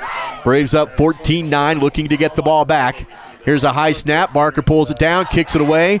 Gets it off. It's going to be end over end. Will be not returned by Star Valley. Bounces at the 20 and will drop dead there. So 1st and 10 off no return on a pretty good punt from Barker. Braves with an 80-yard field in front of him. It was Drew Barker that fielded it down there, number 3. So a little Barker to Barker action. Clock stops at 5:05 to go in the first half. 14-9 Star Valley, and it's cold, but you know what? You figure out how to deal with it. This crowd, Duke, I'm impressed. It's cold, it's wet. Hasn't been as wet as it could have been, but these bleachers are chock full. There's people all the way around the field, and you got to love it when you bring your own fire. And if they could bring us a roasted hot dog, that'd be great. Here's 1st and 10 from the 20. Coghran across the formation, and instead a handoff to Levitt. Nice hole, breaks a tackle. 25 and brought down near the 30. Jesse Levitt is running hard tonight. He really is a pile driver here in this first half. That is his 11th carry, and he's got 126 yards already and the touchdown. The line's doing a great job blocking, too. He has some really good holes to work with. 2nd and 1 from the Star Valley 29. Hilton under center. Evanston blitzes right up the middle. Pitch to Levitt. He's hitting the backfield this time, and the blitz got deep in the backfield, and that's a loss on the play. Cohen Morrow, we've said his name several times, and he knifes in here and is able to spin Levitt down. No easy task. Watch number 2 here for the Devils. Comes in and makes the tackle, and he's pretty fired up about it. Loss of 2. Spot the ball at the Star Valley 28-yard line. 2nd down and about 2 yards to go. 3rd down and about 2 yards to go. 4:13 to play in the first half. The Braves are 1 of 3 on 3rd down in this half, Duke, and that came on a penalty. Tristan Hilton will be in the shotgun at a bunch set right. Handoff to Levitt. Lead blocker out there. Breaks through and does have just enough for the first down. He fell forward, stretched out the ball, needed the 30, and converts on the length of the football. Pretty dang close. Yeah, the Rocky Mountain Yeti after first down. They move the chains. And the Braves offense will stay on the field with 4 minutes remaining in the first half. And this is the aforementioned 4-minute offense. Hilton in the shotgun, this time 3 receivers to his right, 1 flanked wide left. Instead, the play is blown dead at the snap, and another false start on the Star Valley offense. Another dead ball foul with 3:50 to play. 3rd penalty of the night on Star Valley, totaling 15 yards. They've all been those little 5-yard administrative types. The kind that the coaches make you run for. 5-yard penalty makes it 1st and 15. You know all about that, don't you, Duke? Yeah, I'm well aware. 1st and 15 to go. Now from their own 25. Empty backfield for Hilton. Crook in motion. Works up left. They go to Jaden on the swing pass. Has some room to run, and it closes quickly. Evanston defense was right there to close up any gap, and it's just a 1 yard, actually no gain on the reception. Man, that was a big physical gang tackle by the Devils. Watch this again on replay. Cohen Morrow's in there as well, but they basically put Jaden right into the turf here. Looks like first there was Kai Barker. 2nd down and 14 to go. Crook in the backfield this time. 2 receivers to the right. Hilton in the shotgun. Blitz. Tristan throws deep and miscommunication. He went deep. Receiver did not. Throws it to nobody. Incomplete. And it's 3rd down and long.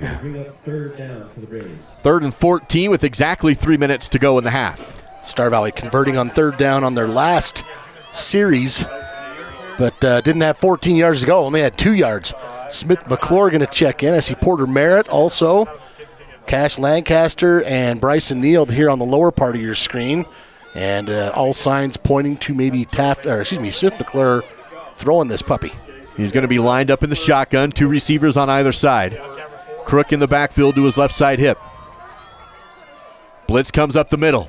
Line picks him up. McClure will run it. Steps up left side. He's hit and breaks a couple tackles but can't get enough. He falls down for a short gain on the play, and it's 4th and long. Star Valley will have to punt with under 3 minutes to go in the half. About 3 yards is all on that carry.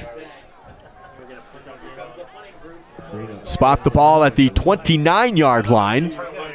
And 4th down and 11 Out comes the punt team.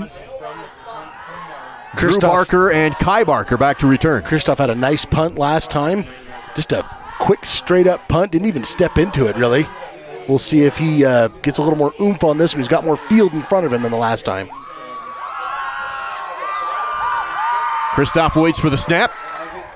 Make sure everyone's set. They're probably milking some time off the clock here. Bueller gets the count from the official. Now he takes the snap. Low line drive punt. And it's fielded right at the 44-yard line, falling down.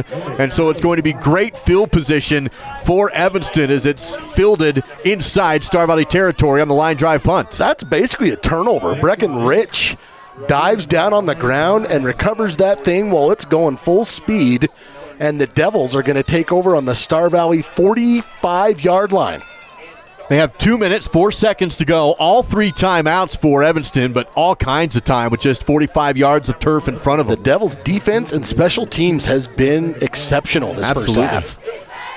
Still a 5-point Star Valley lead, 14-9. Braves on top and on defense. Morrow looks to throw. Long drop, flushed out, runs to his right. He'll tuck it and run, has positive yards, bumped out of bounds, but a pickup of maybe 5 or 6. Grant Thompson went over there to shove him out. Cohen Morrow looks pretty dang confident. He's having a great game on both sides of the ball. They're going to give him about 6 here. Second and looks like 3 with the ball up to the 38-yard line is where they spot it. So nice pickup on first down by Morrow. He'll go shotgun again. Under 2 minutes to go. Braves lead by 5. Evanston with the ball. Handoff this time to Roberts. He'll go right up the middle. Pick up about 2. Needed 3, got 2, and it's 3rd and 1. Ball spotted at the 36-yard line. Cooper Lawson, bottom of the pile. Quick snap here. No huddle, right back at it. 3rd and 1. Evanston snaps. Quick pass and caught by Barker for the first down. It looked like it might have missed communication, might be knocked down, but they connect with Barker and move the chains and stay on the field. Evanston goes no huddle with 1:34 and counting. They'll line up at the 22-yard line. Gain of 14 on that play. Cohen Morrow in the shotgun again, trips to his right. Takes the snap, rolls right. Looks downfield, fires, caught, and hit immediately, but it is going to be a completion and another first down, I believe, inside the 15. Kai Barker again. Can you imagine if he didn't come back in this game? And he is putting on a show. He took a big hit again this time, but he keeps possession on the reception. Cash Lancaster again on the hit. Timeout Evanston to stop the clock. 1:12 to play in the first half. Evanston driving down by 5, back in 30 on the SVI Sports Network. Did you know you can manage your healthcare from anywhere? Whether you're at home, work, or on the go, our free MyChart patient portal makes it super simple to stay in the know and connected. You can request and manage appointments, renew your prescriptions, and view your test results. You can also message your care team right from MyChart. It's your healthcare all in one powerful patient portal. To sign up and get started, go to starvalleyhealth.org. It's the SVI Sports Network with Duke and Dow and live coverage of Star Valley football. Great crowd here on homecoming night. Bleachers are full. People wrapped around the field. Great student section. And a great game. 1:12 to play in the first half. It's 14-9 Star Valley, but Evanston driving. They have a 1st and 10 inside the red zone. Back-to-back receptions for Kai Barker. 4 catches, 37 yards on my stat sheet. The Devils they've given themselves short fields in this first half. This time we'll see Cohen Morrow step up under center in the I formation. He'll have Gabe Hutchinson, the tailback. 2 receivers bunched up on the right side. One flanked wide left is Mendez. Man in motion, play action, rolls left. Morrow looks to throw, tucks it to run. Up to the 10, works to the 5. Big collision, and he's dropped down just shy of the goal line. No, it looked like it was going to be a touchdown, but they stop him at the 1. Official was running in and put up almost 2 hands, but then stopped and put him down at the 1-yard line. Yeah, the Devils' teammates thought he was in. Let's take a look at it again here on the Fall River Propane replay. He kind of does the Elway helicopter here. Wow, he lost the ball, Duke. They're going to spot it at the 1. He did lose the ball, and it went into the end zone and out of bounds. So that one could have been honest, a turnover. You don't get your touchdown, but I think you're counting your blessings on that. Yeah, that one could have been a turnover on Evanston. And there's going to be a timeout taken by Star Valley. Yeah, we talked about this on a call last week that was a completion that was ruled incomplete. The officials on the field don't have instant replay to look at, but now my understanding is if you lose the ball, it's a touchback. It's a touchback, right? If you the fumble dumbest rule in football. Yeah, if you fumble it into the end zone and goes out of bounds, it's a touchback, right? Yeah, it's what football fans refer to as the dumbest rule in football. Nobody likes it, but that kind of looks like that might have been what that was. But that being said, let's take a look at it again. You can see Morrow. He's going to the corner. As you watch that ball's clearly out. The ball's out. It goes through the end zone and out of bounds. Whew. So, missed call, but again, there's bodies around and no challenge flags in high school football with replay to look at. That's just for us. Just how it goes. So it is first and goal from the 1 for the Evanston offense. Quarterback keeper up the middle. No signal. I believe the Braves defense held. Looks like Wiley Wilkes was right there. Another timeout taken by Evanston. We'll take it as well. 37 seconds remain. Second and goal on the way. Risk takers, adventure seekers, optimists, authentic people with the fire in their belly and greatness in their hearts. You'll find them here, in a place where the spirit of the cowboy lives and thrives. I am a cowboy. I am a cowboy. Soy vaquera. The world needs more cowboys. Hello. Using tracking skills I've acquired pretending to be a national park ranger, I'm going to locate a customer of Rocky Mountain Yeti.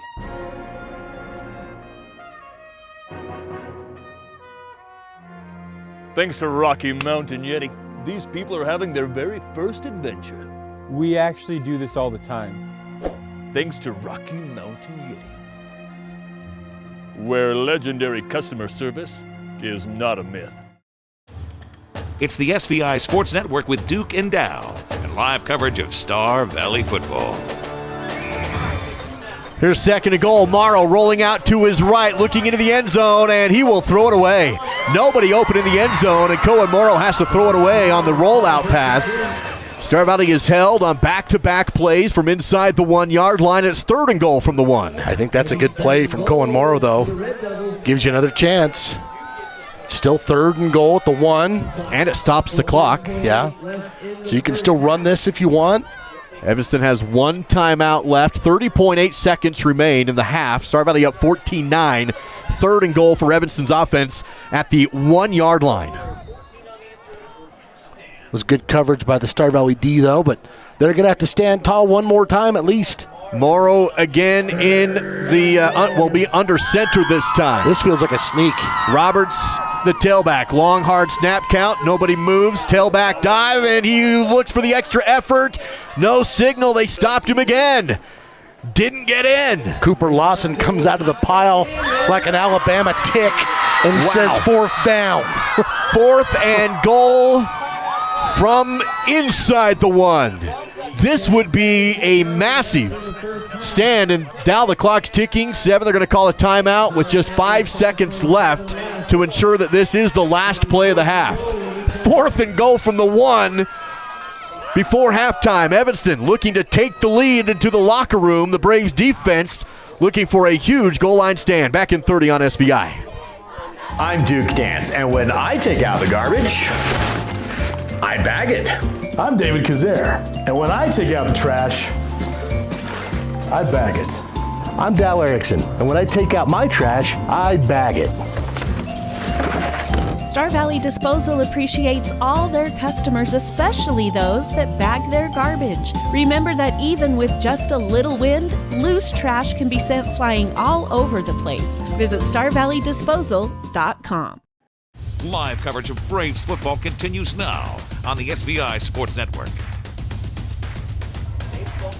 After the Evanston timeout, it is fourth and goal from the 1. 5.7 to go. If Star Valley can hold on 4 consecutive plays. They retain the lead into the halftime.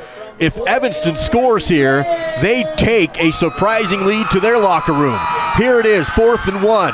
Cohen Morrow in the shotgun. To his left is Brady Roberts. And a timeout taken by Coach Young. A little gamemanship timeout here to look at the lineup for Evanston and force Coach Moore to maybe drop another play. Bit of a chess match going on. That it was. Dow, you look at this score, and a lot of people might be surprised by what's happening here, but you look at the stats, and it's been the one defensive score for Evanston, a scoop and score, 100 yards, and they've just won the field position battle. They don't have a ton of yards. Big time. They have Evanston has given themselves a short field the entire first half. You score on a 100-yard defensive touchdown, but then even on that last punt, there's a great example. That punt's probably going to be 40 to 50 yards, and instead it ends up going about 15 yards because Breckenridge jumps that ball and just slaps it down like a shortstop and gives his team great field position. And then, honestly, the Devil defense has done a good job. They forced the Braves to punt a couple of times, and they've set up their offense for success.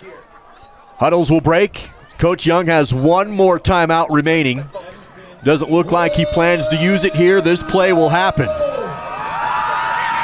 Morrow again in the shotgun. He has Bunch to his left, one receiver wide right. Big play before half. Cohen looks to throw.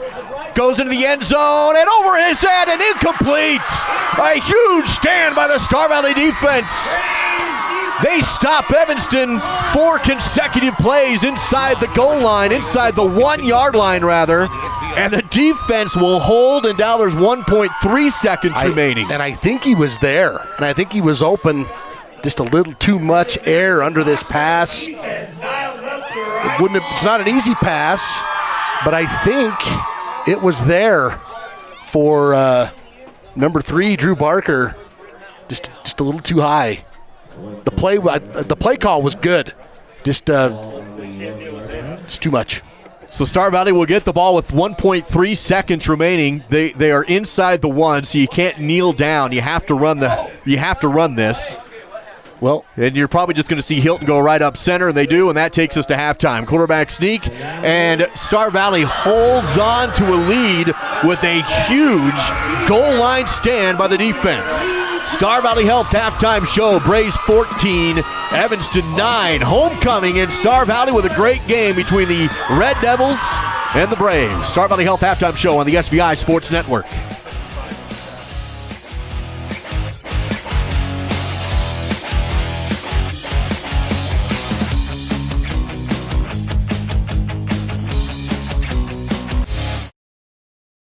Hey, this is Duke and Dal, and recently we decided to do a little less broadcasting and a little more baking. We even made our own logos. The Bank of Duke and Dal of Wyoming is open for business. Ooh, we already got a phone call. Nice. Bank of Duke and Dal of Wyoming. You want to make a deposit? Yeah, we'll take your money. As you can see, our customer satisfaction is on the rebound. Bank of Duke and Dal, how can I help you? Oh, you want to make a withdrawal? No, that money's gone. Who do you think we are? First Bank of Wyoming? Jeez.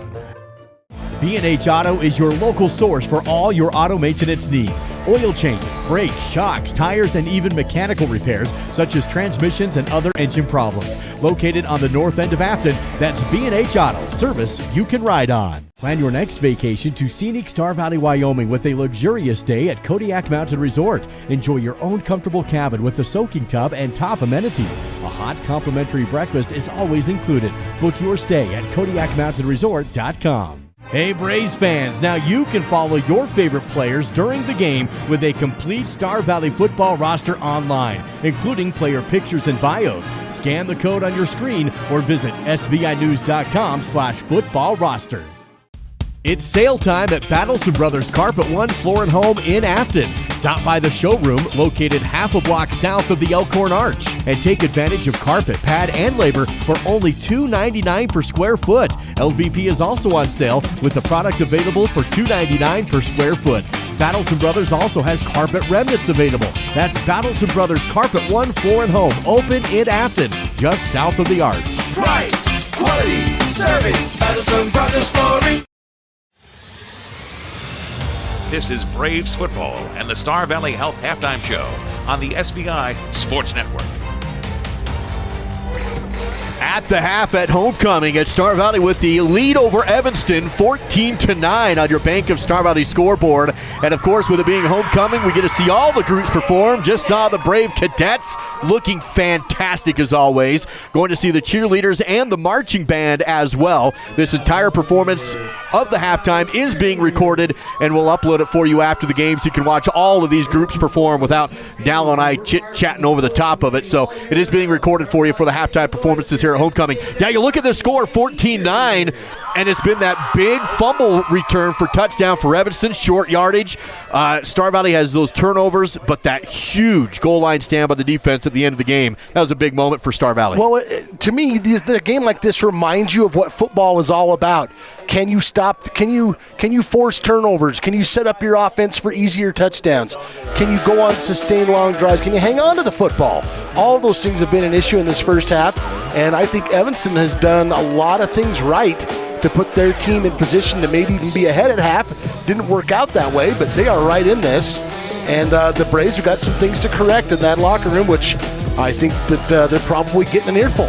14-9 is your score. Let's dig into that score with the help of the Battleson Brothers Carpet One Floor and Home halftime battle stats. Looking at it first for the Red Devils, as we said, Duke, just 99 yards in that first half, but Evanston just about comes up with another touchdown at the end. That would have put them up to 16 on 99 yards. You'll take that. Of course, the big play was the 102-yard fumble return touchdown from Bronson Sims back in the first quarter. Cohen Morrow, 7 of 11 for 51 yards through the air. He also has 4 carries for 20 yards. The Braves did pick him off once. Brady Roberts, 8 carries, 33 yards as a team. The Devils, 14 carries for 48. Looking over for the Braves, Smith McClure, 4 for 4. Tristan Hilton, 2 of 4. The Braves had a couple of fumbles. One of them was Hilton on an exchange. The other was Jaden Crook after a short reception. And the Devils capitalizing.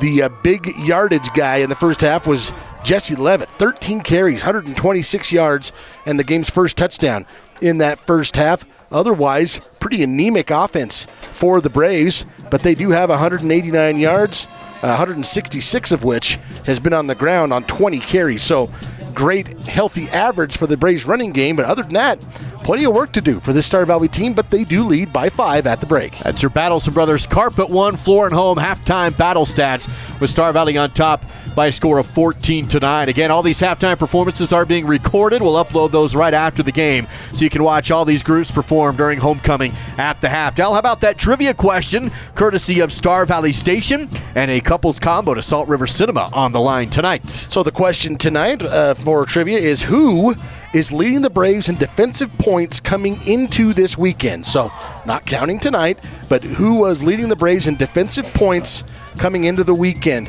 Go ahead and use that number, 307-203-4637. Text in your guess, and the fastest correct answer wins a couples combo from Star Valley Station. It's all part of the Star Valley Health Halftime Show. Braves by 5, 14-9 at homecoming, live on the SVI Sports Network.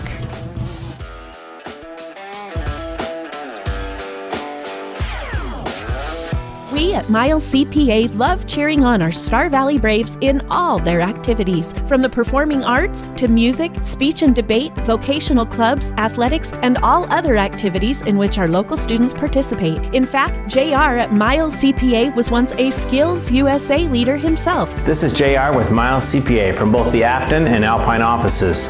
We wish the Braves success this school year in their academics, athletics, and activities. Be the best you that you can be. Go Braves. You know what I like about Caribou Ford? It's a quick drive. It's gorgeous, and I get what I want. I take my Caribou Ford to the Oregon Trail golf course. You know what I like about my Caribou Ford? I can check out inventory online before I go. Now that's service. You know what I like about my Caribou Ford? Satisfaction. We're Caribou Ford with top awards in the region for customer satisfaction because we're still keeping it simple in Soda Springs.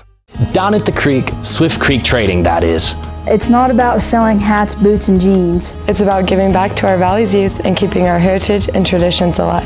When you shop at Swift Creek Trading, you help us sustain agriculture. You help us perform.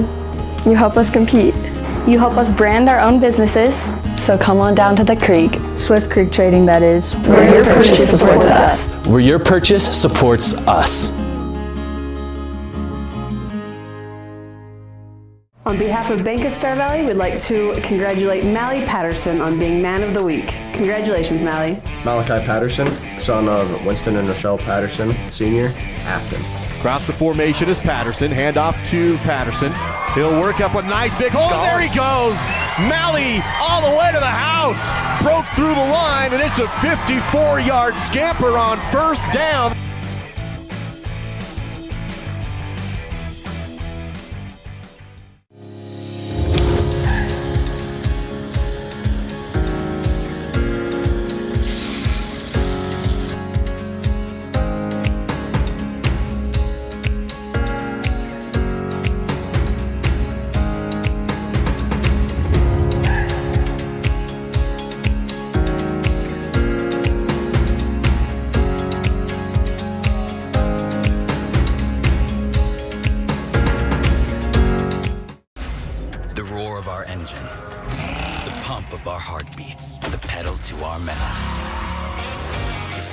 That ignite us, the pistons that push us, the passions that drive us.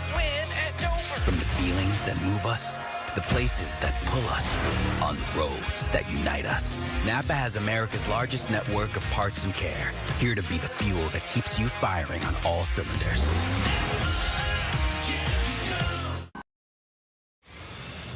This is Braves football and the Star Valley Health Halftime Show on the SVI Sports Network.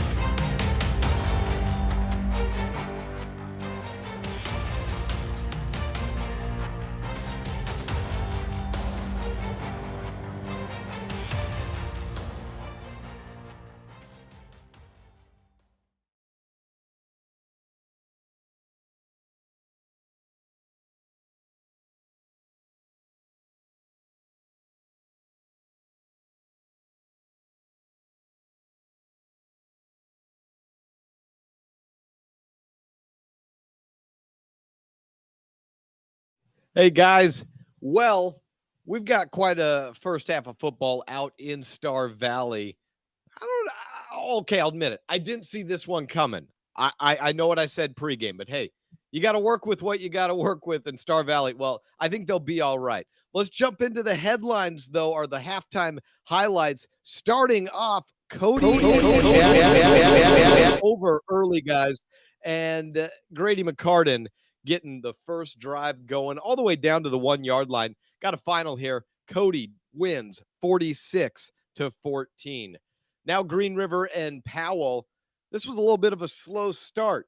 Got a field goal after Green River. Had a goal line stand to start things off. But one way or another, you get three. It gets the gears working. Now up 16-0. Here's Powell right up the middle with Cole Bradish for a fullback trap. That made it 23-0. It's now 30-3 in the third quarter.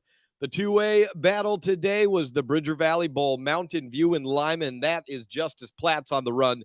Mountain View rolls that one 31-8 over Lyman. Jumping over to the east side, number 5 Douglas was at Warland. And here is Trey Ruin finding a man in the end zone. Douglas, number 5, leading in that game 20-0. We had a lightning delay in Buffalo and Lander. That's back underway, but will be probably the last game to stop tonight. How about this guy? Nobody's stopping Eli Patterson. He's got a strong run all the way to the end zone. 21-0. It's all Buffalo. Ranked teams all leading here in the first half. Finally, Riverton and Rollins. Derek DeVries, one of the top athletes in the state, guys. 21 yards up the gut, and he finds pay dirt 35-14 to score right now for Riverton, leading Rollins. No live stream, guys, but Cokeville over Kemmer at the half, 21-0. I'll send it back to you. Thank you, Jake, from the Hibbard Studios, where it is 14-9 here at this game, and the Star Valley Health halftime show, advanced, local, personalized. Visit starvalleyhealth.org. Homecoming night and a good one between Star Valley and Evanston in the first half with a score of 14-9. Dal, how about the answer to your trivia question and see if we have a winner of that couples combo to Star Valley Station? And the question was, who was leading the Braves in defensive points coming into this weekend? And the answer is Grant Thompson. Grant leading the team in tackles per game and total defensive points. If you were the first person to text it in, Duke, do we have a winner? We do have a winner tonight, so congratulations to the phone number ending in 1061. 1061, you were the first correct answer, so you've won that couples combo courtesy of Star Valley Station in Afton. We'll have it ready for you this upcoming Monday morning. You can swing by SVI Media anytime to pick that up. Visit starvalleystation.com or download the Star Valley Station app. Halftime coverage continues, presented by Star Valley Health. After the break, Braves lead 14-9 on the SVI Sports Network.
Live coverage of Star Valley High School sports is provided by The Right Company. HTC Siding and Gutters, no job too big or too small.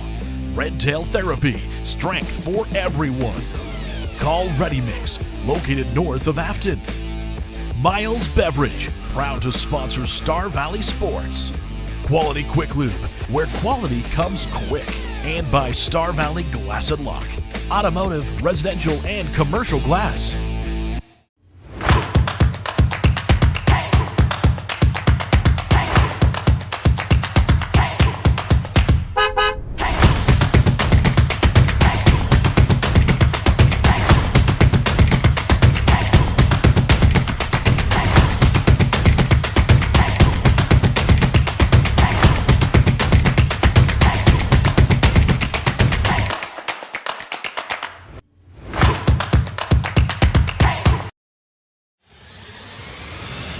This is Braves football and the Star Valley Health halftime show on the SVI Sports Network.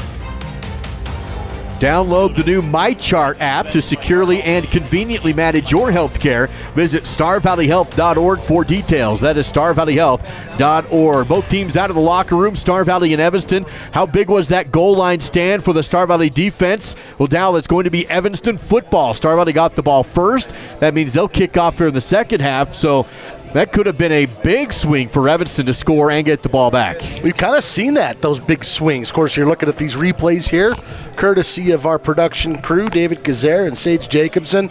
You saw that big 100-yard return from Bronson Sims, the other forced fumble for the Devils as well. But as you mentioned, Duke, a 4-down goal line stand for the Braves defense.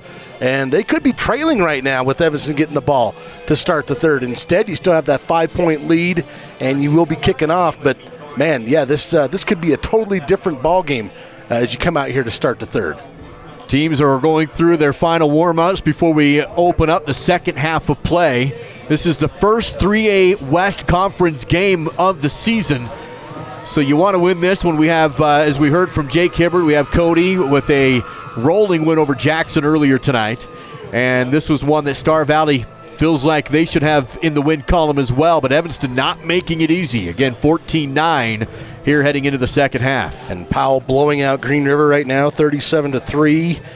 Riverton is all over Rollins, 35-14. I guess that's over in the east. But, yeah, you want to make sure you win these games that you're able to especially when you're at home and homecoming. I mean, do we have to really say it? Right. You want to win on homecoming. That was one of the keys, Duke. Absolutely. Thanks for the reminder, Dow. While we have time here at the end of our Star Valley Halftime Show, let's take Star Valley Health Halftime Show. Let's take a look at those Rocky Mountain Yeti Afton keys to the game. Well, key number 1, you can see the Braves have some work to do. Limit turnovers. Not only did they turn it over twice, one of them was a 14-point swing, in essence. Key number 2, 3 yards allowed or less for the carries on the defense. I've got the Devils 14 carries for 48 yards. So doing pretty good on that one, honestly. Spread the butter.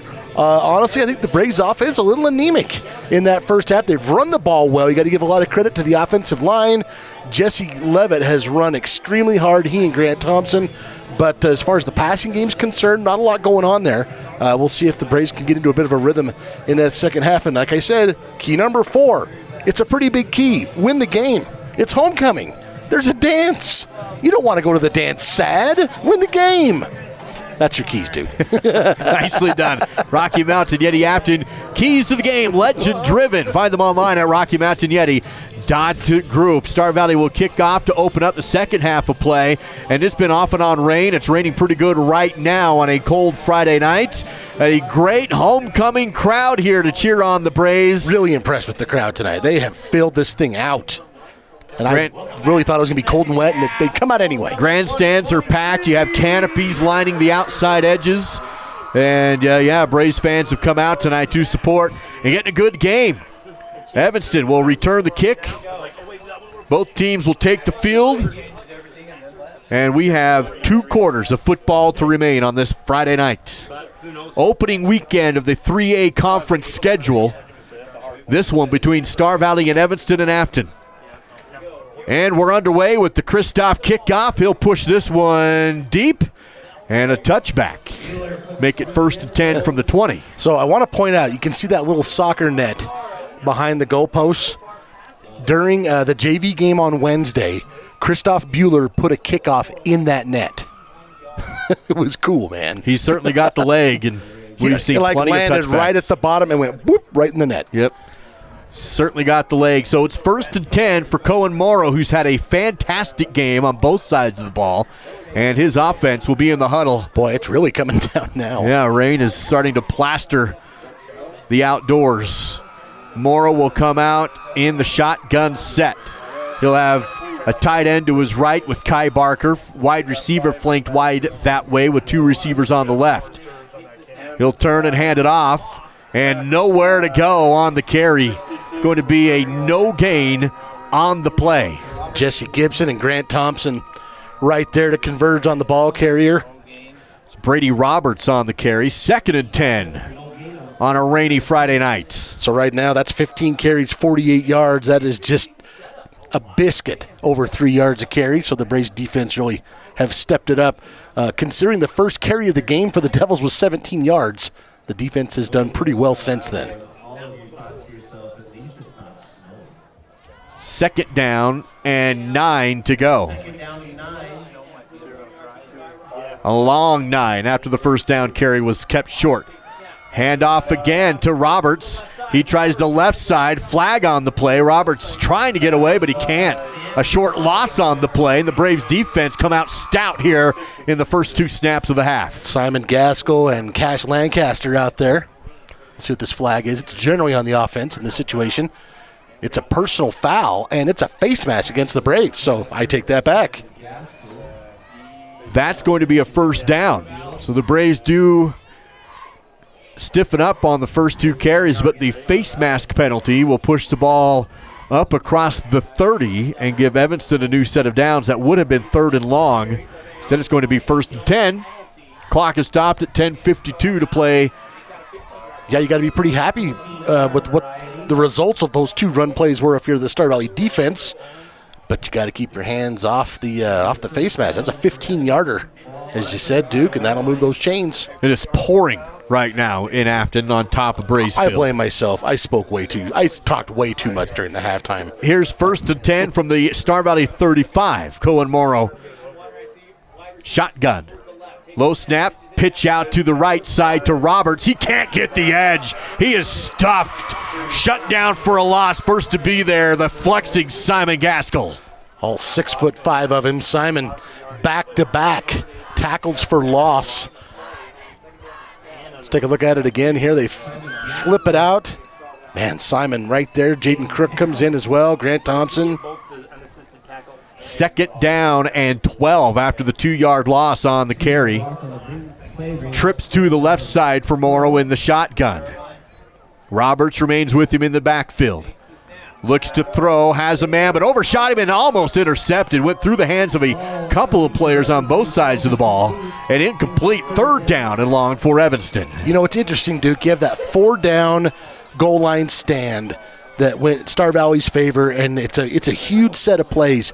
But especially when you look at what's been going on with the weather since the Devils come out. If it was still dry, you know, maybe you feel a little better. But I got to be honest, I don't know how passing the ball in the second half is going to be really effective for these teams. That maybe it doesn't affect it too much, but it's going to be wet and it's going to be cold, so typically that does affect it. 3rd and 12 from inside their own 35. Morrow shotgun, trips left, takes the snap, quarterback keeper. He can't get anywhere. He's dropped for a big loss. Morrow all the way down to the 25-yard line. Clay Merritt was back there.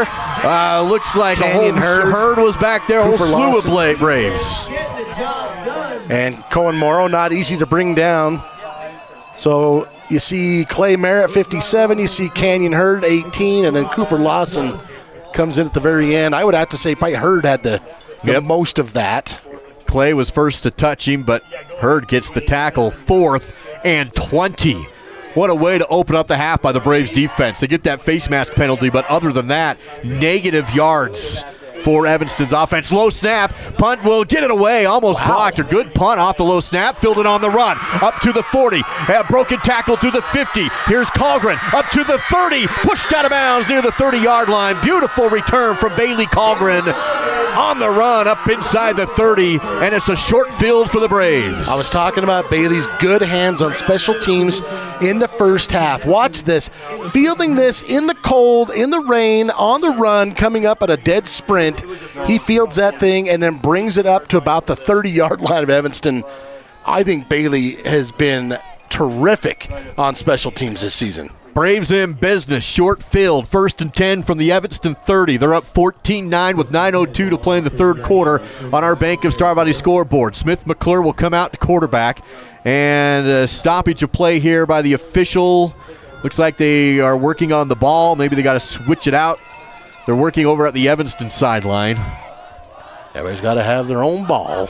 So they'll take care of it here. These kids today, they're going to have their own ball. All right. Back in my day, there was one ball, and if you didn't find it, you couldn't play the game. 1st and 10 from the 30. McClure under center.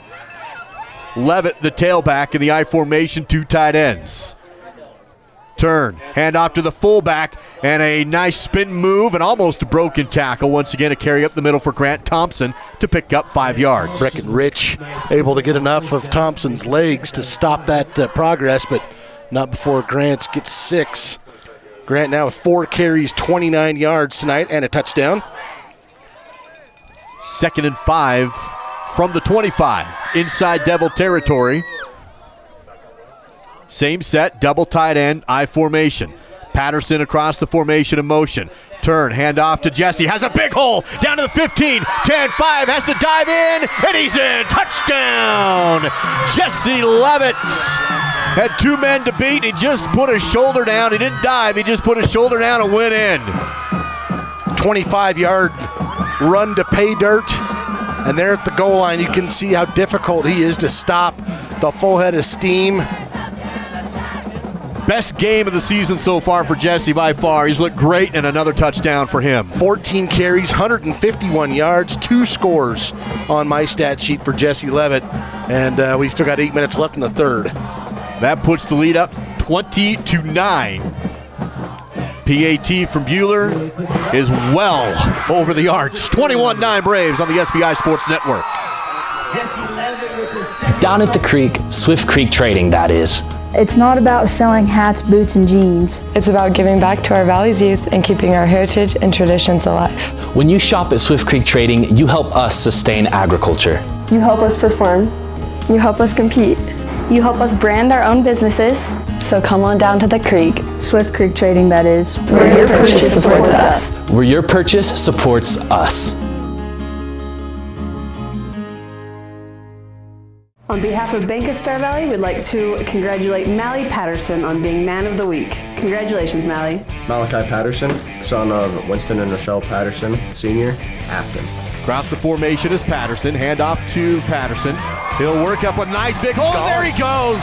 Mally all the way to the house. Broke through the line, and it's a 54-yard scamper on first down.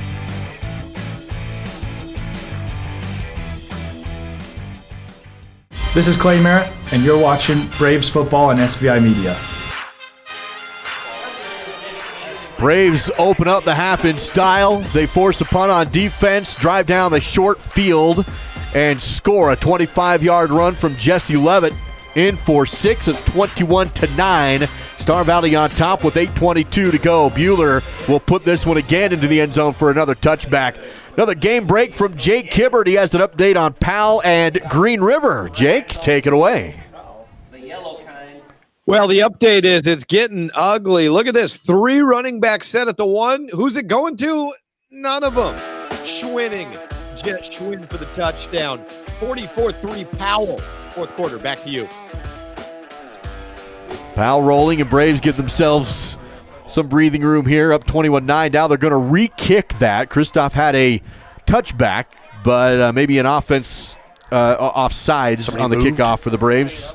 Crossed the line a little early. But they didn't move it back, though. So, yeah, they're still... I don't know. I don't know what happened. First off, there's no football.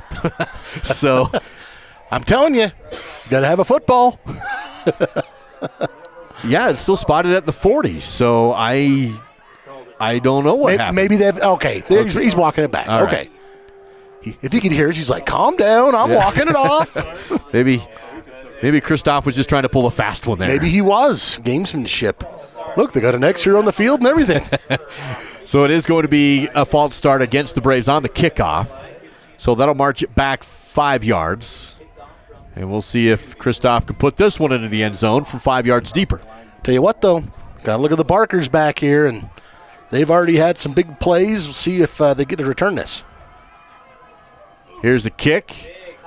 Boots it, and it will be fielded inside the 5 by Kai Barker. Quickly to the 15, 20, broken tackle, and stumbles ahead and dropped down shy of the 30. So the penalty does cost Star Valley about 7 or 8 yards on a nice return from Kai Barker. 1st and 10 from the Evanston 28-yard line. It's that's the way that first half went for Evanston, Duke. We look at this, 28 yards. Yeah, that's a nice starting place. It's about 40 yards off of what they were starting in the first half or more. They just were working with the short field constantly in that first half. So if you're the Braves, I think you're looking at Evanston at the 28 going, this is better. Yeah. Actually spot the ball, looks like on the 29 is where they put it. So a tight formation with one receiver flanked wide to the left for Morrow, who will be under center this time in the I formation set. Corn has a man in motion. Turns hands off to his fullback. Hit at the line and no gain. Maybe even a loss on the play. And I think Coach Merritt has his defense fired up here in the second half. Clay Merritt in there. Also Grant Thompson, the usual suspects. Canyon Hurd. Stop him short of the line of scrimmage, or put him right at the line of scrimmage with forward progress. So 2nd and 10 after the no gain, 7:47 to play in the third quarter. Star Valley up 21-9. The Devils now 19 carries for 39 yards. Star Valley's defense has only given up 3 points tonight. The Evanston touchdown came on a 100-yard scoop and score on a fumble. The PAT was blocked. Morrow looks to roll. Throwing on his left, throws downfield, short, incomplete. He was rolling away to his left, and he couldn't get the throw out there, and it just falls to the turf. Cooper Lawson, Big Country, was in pursuit. I'd throw it away, too. 3rd and 10 after the run up the middle for no gain and the incomplete pass. Braves looking for a 3-and-out here. Devils 1 of 6 on third down tonight. Clock is stopped at 7 minutes, 24 seconds to play. 3rd and 10 from the 29. Trips to the left side for Morrow. Roberts in the backfield. Cohen takes the snap. Under pressure by Hurd. Sets up the screen. Caught by Roberts with room to run. He's going to have the first down and more. 45. Bounces out to the 50. Hits the sideline and knocked out of bounds. Inside Star Valley territory. Jaden Crook gets the tackle, but it's going to be all the way inside the 40 and a big play for the Evanston offense on the screen pass. 35 yards, I think. That is a heck of a play. A lot of speed. Jaden comes over and puts a lick on Roberts, but not before he picks that up. 35 yards. He'll spot the ball inside the 40 down to the 37-yard line. And life remains for Evanston. 7:13 still to go in the third. Morrow this time will come up under center with the I formation. Roberts is tailback. Wide to the right is Mendez. Across the formation is Barker. Turn, hand off to Roberts, and he does get a couple of yards this time. Defense will stack him up and push him backwards, but Roberts for 3 yards on the carry. Garrett Carlson, 74. Cooper Lawson, 78 in there.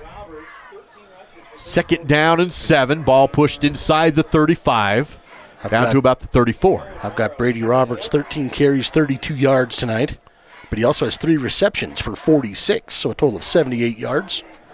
By the way, if the Braves hold on and win, Swirl is going to be open late tonight. So you can stop by in Afton and grab some frozen yogurt with the Braves win this evening. That should happen here. 6:30 to play in the third quarter. Here's a handoff up the middle. Bounce outside, but can't get away from Simon Gaskell again. He tried to bounce it away from Simon, but he just stayed with him and dropped him for a 1-yard loss. Jaden Coons in there, too, number 39. And you take a look at this run. It's been tough sledding tonight for Gabe Hutchinson. When he's gotten the ball tonight, he hasn't had a lot of room to run. Good job by Coons, and a 1-yard loss on the carry. And another big 3rd down, 3rd and 8. Evanston went screen pass on the last 3rd and long, and they converted it plus more. Let's see what they have here with Coach Steve Moore. Well, I think you're obviously in 4-down territory here the way things are. 5:45 to play in the third. Star Valley up 21-9. So even if you can just get a piece of this yardage. Morrow shotgun, 2 receivers right. He will throw. Long drop under pressure, and he's going to be hit and broke through. He was dropped, but he broke through. Running up to the 30, and he's hit. He's going to be stopped short of the first down, but they had him dead to rights for a sack at the 50, and he turns it into a gain to make it 4th and manageable. Jaden Coons brings him down after the gain, but here you can see that's Wiley Wilkes and Clay Merritt. Tell you what, Cohen Morrow must be pretty good because you don't get away from those 2 guys very easy. Huge play for Morrow. And they will go for it now on 4th down and about 4. I think it's absolutely the right call. Morrow will hand off to Roberts. He's hit and pushed back. No gain, a loss of 1 on the play. The Braves slam the door, and they turn it over on downs. This time they're saying Simon Gaskell was in there, number 36, to slam the door, as you said. Yeah, just nowhere to go. The defense will hold, and it's Star Valley football 1st and 10 back the other way. 4:59 to play in the third quarter. Braves up 21-9. The offensive line's really blocked well for the Braves. Running the ball tonight, Duke, 22 carries, 197 yards, and 3 touchdowns. That is a very healthy average. Of course, when it's raining off and on and it's cold, you love to be able to run the football. Tristan Hilton under center. Jesse Levitt picking up the bulk of those run yards. They pitch out to Levitt here. Has a stiff arm but can't get away from the defense. He's brought down for a loss on the play. Kai Barker in the backfield. Terrific tackle from Kai Barker. Say Jesse's really been running hard and gotten a heck of a lot of yardage tonight, but not on this play. Kai Barker, look at him knife in there, fight through the stiff arm for the 2-yard loss. That is a heck of a play. 2nd and 12 now. Colgren split wide left with Tristan now in the shotgun, double tight end. Bailey across the formation. Fake the throw to him, instead go to Levitt. Jesse has a nice run across the 40, and he will pick up about 10 yards on the 2nd and 12, to set up a 3rd and short. Clock down to 4:10 to play, and Star Valley goes quickly to the line. No huddle offense. I'm expecting bread and butter here. You are in that formation. Turn, bread and butter. Levitt, first down and more across the 45, and a Rocky Mountain Yeti Afton first down. 6 more yards there for Levitt. And if you're kind of new to what we're saying, the bread and butter, the quarterback turns and pitches it back to the running back and then becomes a blocker himself. And this has been probably the 3rd or 4th set of quarterback we've had do that and help lead the way. You can see Tristan Hilton. Here's another handoff to Levitt, and he cuts across half field, or right at half field, midfield, and it's going to be 2nd and about 7. 3-yard gain. Jesse now up to 168 yards on 18 carries. Wiley Wilkes will sub it into the game to play tight end right side. Wiley had a huge game last week in terms of yardage. In fact, he led the team in all-purpose yardage. 2nd and 7. Nelson across the formation. They'll throw to him.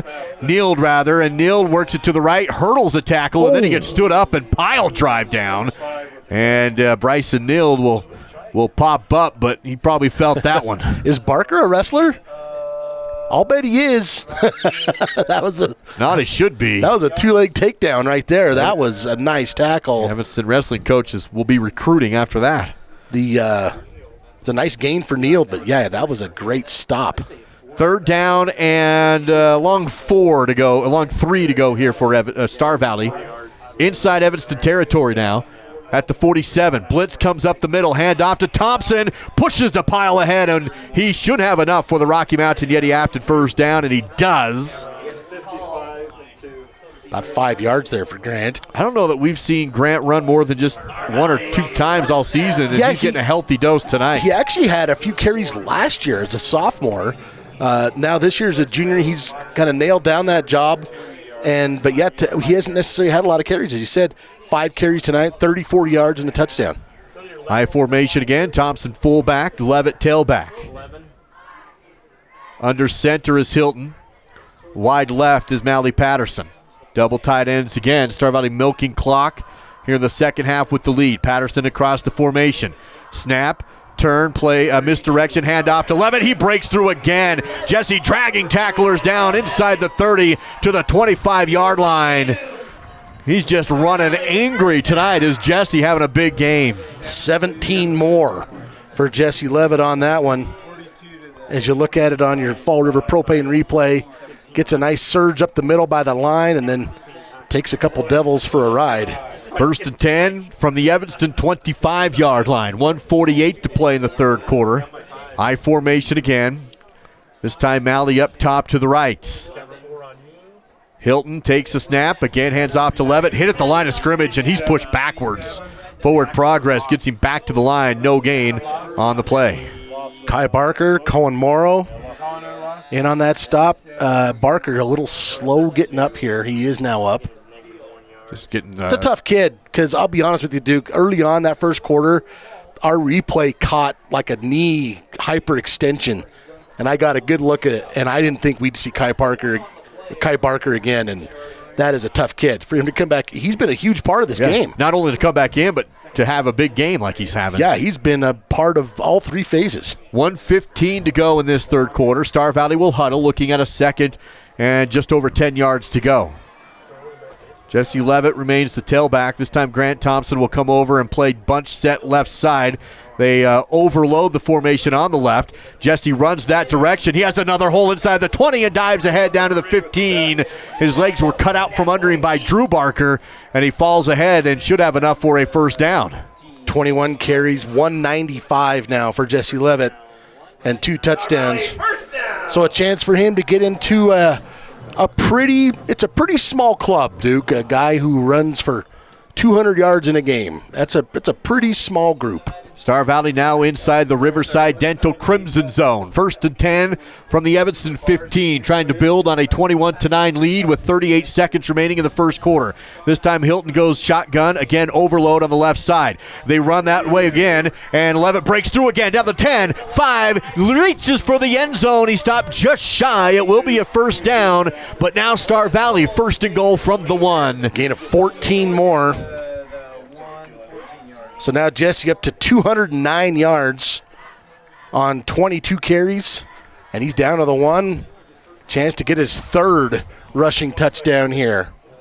You want to know who's having a big game tonight, Dal? Garrett Carlson. We've called his name a couple times, haven't we? Several times. How many times have we seen him pulling out, lead blocking, and just paving the way? He's done great. Watch 74. Let's see if we run it, if the ball runs right over 74. Hilton under center, looks for the end zone on the quarterback keeper. Got it. Touchdown.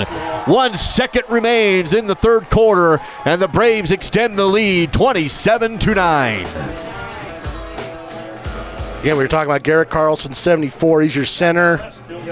Anytime you get the push up here in the middle, your center's got to do his job. You see Bryson Baxter, 59 right there to his left, and that's kind of where he lines up right behind those two guys and pile drives in. Tristan Hilton's been doing that for 3 seasons. That he has. Here's the PAT from Bueller to make it 28. Snap, hold, kick, up, and good. 28-9 Braves on SVI.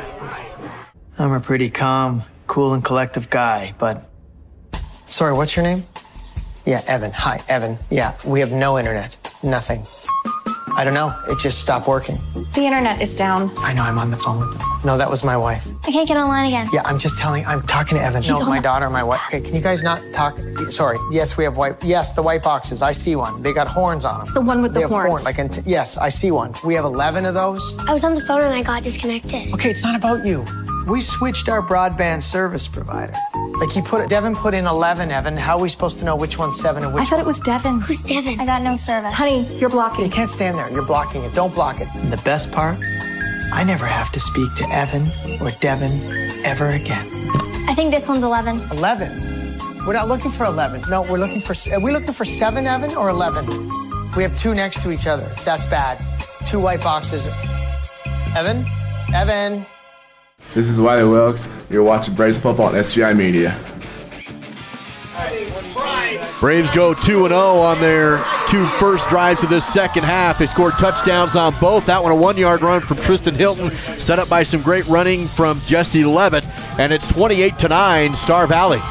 They've scored 21 unanswered. Here's a low kick again. It's going to be fielded inside the 5 off the hop. And Barker will take it up to the 10, 15, looks for the 20, and I don't think he gets there. Stopped just shy of the 20-yard line. Another game break for us from the Hibbert Studios. Here's Jake and a big play in the Warland Douglas game. Jake, what do you got? Yeah, you see the football flying. Goes to Douglas here, the start of the second half, and Warland kicks it off to Douglas. The football goes flying into the end zone, and Douglas loses it. Warland in 20-7, the score right now in the third quarter. Back to you. Thank you, Jake Hibbert from the Hibbert Studios. That kickoff takes us to the end of the third quarter, back in 30 on the SBI Sports Network. Risk takers, adventure seekers, optimists, authentic people with the fire in their belly and greatness in their hearts. You'll find them here, in a place where the spirit of the cowboy lives and thrives. I am a cowboy.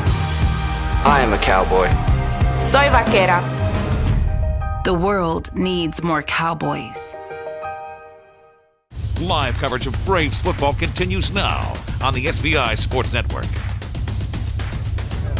Napa Auto Parts fourth quarter on homecoming night for Star Valley High School, and they enjoy a 28-9 lead. Dal, after Evanston had that 100-yard scoop and score off the fumble, it was 9-7, so 21 unanswered here for the Braves. Although I do have to say, in the middle of that goal line stand right before the half, that really, I think, set the tone for this Star Valley defense coming into the third. They have absolutely stonewalled the Devils here in the third and haven't allowed anything.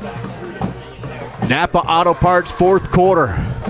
Evanston looking to make some noise here in the fourth on the road. They have a long field ahead of them.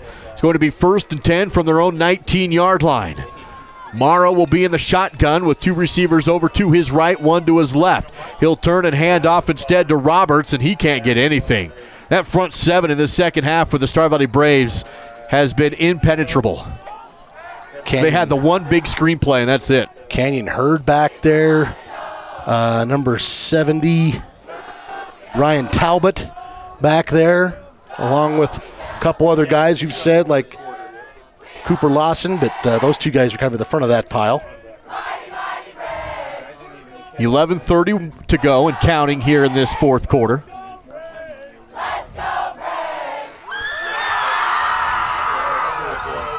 Morrow will break the huddle with trips to his right. 2nd and 10 after no gain on the first down carry. Morrow calls for it, has the screenplay out to the right. Caught running upfield across the 20, 25, and 30, and a first down for Evanston. Drew Barker on the wide receiver screen. Big yards after catch, and we'll have a first down for the Devils. Yeah, about 12 yards there for Drew Barker. That's his first reception of the night, and that moves the chains. Evanston will be up to their own 32-yard line. 11 minutes remains in the game.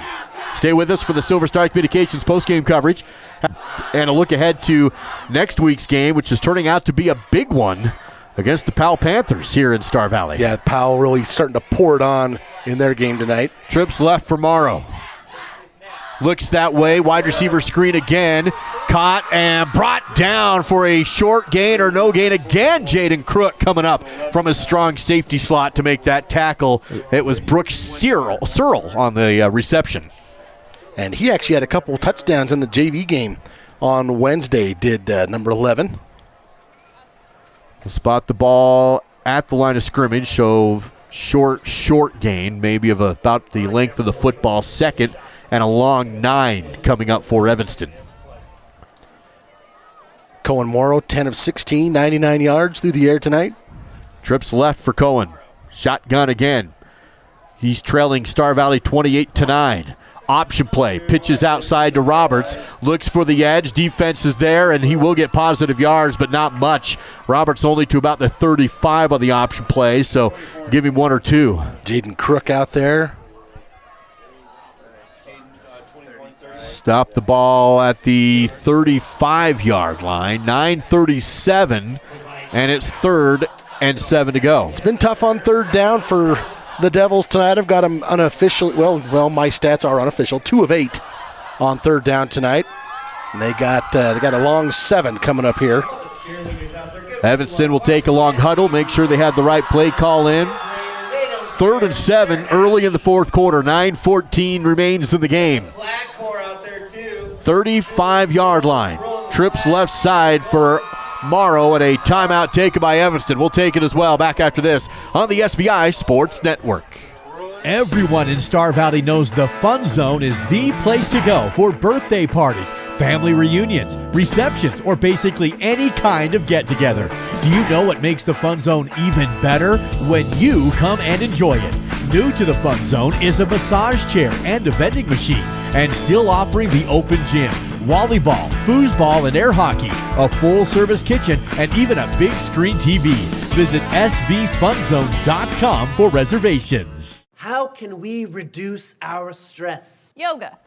Journaling. Therapy goats. No, and absolutely not. The correct answer is Point S Tire and Auto. Therapy goats? Really? Vail Valley Construction is your local source in Star Valley for quality asphalt paving. Whether it's residential or commercial driveway or parking, Vail Valley will have it done with great service at a great price. To get started, visit availvalley.com. It's time for some Napa know-how. Fourth quarter coverage on the SVI Sports Network is provided by Napa Auto Parts in Afton and Thane. Big 3rd down and 7 here for the Evanston offense on their own 35-yard line. 9:07 to go in the Napa Auto Parts fourth quarter. Cohen Morrow again in the shotgun. He'll have trips to his left, and another timeout will be taken here, this time by Coach Young. We'll keep it here for this break with 9:07 remaining in the fourth quarter. Now just a reminder, if Star Valley holds on to the lead, you can celebrate post-homecoming night at Swirl in Afton. They're going to stay open late in the event of a Braves win, and you can head down to Swirl and enjoy some frozen yogurt tonight. If you've been to the game, your hands are frozen anyway. You might as well get some ice cream out of it. That's right. Go check that out. And appreciate Swirl, part of the Gather group of stores. Yeah, it's a great cluster right on Afton's Main Street. They will host watch parties for the road games this season. So in a couple weeks when Star Valley hits the road again and goes up into Cody, you can watch the game at the watch party at Gather. And again, stop by Swirl tonight should the Braves hold on to this lead and win. They'll be open late tonight at Swirl, downtown Afton. So you're saying if they don't win, they're locking the door and no ice cream for anyone. That's what I'm just saying what I was told. Now there's pressure. That's right. Again, the score is 28-9 for those watching on SBI. Here's some of the game highlights. Big shout out to our camera crew. It's not been the most pleasant night out there. If you're enjoying the images, we appreciate their efforts. 3rd and 7 after the timeout. Morrow in the shotgun, trips right side. He looks that direction. Throws deep, sideline, has a man there, and it's broken up. It was almost caught, but it was broken up again. Cash Lancaster playing that left side corner came over and just got enough of hops in him to knock that away. He's looking for Jordan Mendez. Both number 6s going at it here. As you can get a good look at it here. I'll tell you what, Cash Lancaster has been superb in coverage this season. Now there was a penalty on the play. It was against Evanston, so declined by Star Valley, and it will be 4th down and 7, and I believe Evanston's going to punt here deep in their own territory. And Bailey Colgren was back as the lone man. He already had a nice return to set up the third quarter. He's going to be joined now, I believe that's Jaden Crook. So Evanston going to try and play field position here, try and get the ball back. They trail 28-9. And a punt formation for the Red Devils. High snap, kick is away, end over end towards Crook. Actually, he's Colgren filled it again on the run. I don't know how he does that. This time he's tackled in the open field near the 40, but another nice return off the run reception for Bailey. When you consider that if that ball bounces, it probably goes down to the 20, or at least the 25. I mean, so he doesn't get much of a return this time, but in terms of saving his team field position, Bailey Colgren, he has done that consistently this whole season, grabbing that thing on the run. That is a tough skill. It's a tough tackle from Drew Barker in the open field. That saved a huge return from happening. 1st and 10 for Star Valley in control. 8:55 to go in the game, up 21-9 on the Bank of Star Valley scoreboard. Bailey Colgren arranged to the game, flanked out wide to the right. Double tight end set, and Jesse Levitt's been the workhorse tonight. He's got 2 tight ends and a great line up ahead of him to block. Colgren across the formation, turn handoff to Levitt. Levitt has another hole and gets a pretty good gain on 1st down. They'll give him about 3, maybe 4 off the right side. See where they officially spot it. We'll call it 4, so 213 yards now for Jesse on 23 carries. He's been in the end zone twice. To give you an idea of how big of a workhorse he's been, Duke, 295 yards for the Braves tonight. Jesse has 213 of them. Cooper Lancaster will come in and take his first snap of the game at quarterback. Cross the formation and throw out to the motion man. Bassett across the 50 and pushed out of bounds inside Red Devil territory, really close to a 1st down for Bassett. He had a big pass last week on a kind of a wide receiver pass. Yeah, he sure did. It ended up setting up a touchdown last week. This time he gets a reception from Cooper Lancaster. And as you pointed out, Duke, that's the first time we've seen Cooper in the backfield tonight, I believe. It's going to be 3rd down and 1, maybe less than 1. And Tristan Hilton comes out in the short yards formation. Quarterback keeper. Doesn't get much, but does get enough. And it's going to be a Rocky Mountain Yeti Afton 1st down on the quarterback keeper up the middle to move the chains. 8 minutes to go in the game. That's a big 1st down because that puts you at 8 minutes, and you're going to take a lot of time off the clock. Things a Things a little chippy right there at the end between Grant Thompson and Cole Robinette. Coach is gonna take an opportunity to talk to those guys. Smith McClure back in the game to play quarterback with Levitt behind him. 2 receivers, actually 3 receivers on the right, 1 flanked wide left. Levitt to the right side hip of Smith McClure. Shotgun snap, McClure looks to throw. Goes deep down the field, has a man underthrown, tipped up in the air and incomplete. Trying to hit Bryson Neild down the left sideline and just a little underthrown. And I want to say Bryson might have turned into a defensive back there after that initial bounce because Evanston had 2 defenders. The safety came over to help, and on the deflection, looked like he had a good shot at it in the air, and I think Bryson kind of pulled him down. So good job of Bryson Neild making sure that ball hit the turf instead of ending up in the breadbasket of a Red Devil. Bryson will sub out of the game here as Star Valley again goes in a bunch set, I formation. McClure under center, sends Patterson in motion, takes the snap, hands off to Levitt. Jesse doesn't have as big of a hole that time. He does fall ahead for 1 yard gain on the play. It's going to be 3rd down and 9 for Star Valley. Duke, we've had some Jesse on Jesse violence. That was Jesse Page of Evanston on that tackle. Not a lot of room there for the Braves. 3rd and 9 at the Evanston 45-yard line. Time still ticking away here on the Evanston Red Devils. They have to get a stop here if they want to have a chance to come back down 28-9. Braves 2 of 5 on 3rd down tonight. 2 receivers to the left side. McClure in the shotgun. Low snap, picks it up, runs away, shovels ahead to Neild, and he's hit the line of scrimmage and brought down. That could have been a big loss, but they salvage it for a no gain. I think it ends up being a shovel pass technically because I think his palm is facing down. Kind of a heads-up play. It's either a heads-up play or a don't ever do that again play. The coaches will determine that in practice this week, but the Devils were right there to make sure it didn't get out of hand. Evanston does get the stop that they needed with 6:30 and counting remaining in the game. We'll see another punt here from Christoph Bueller trying to pin Evanston deep. And this play will be blown dead at the snap.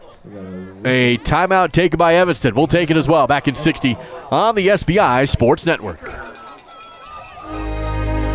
Risk takers, adventure seekers, optimists, authentic people with the fire in their belly and greatness in their hearts. You'll find them here, in a place where the spirit of the cowboy lives and thrives. I am a cowboy.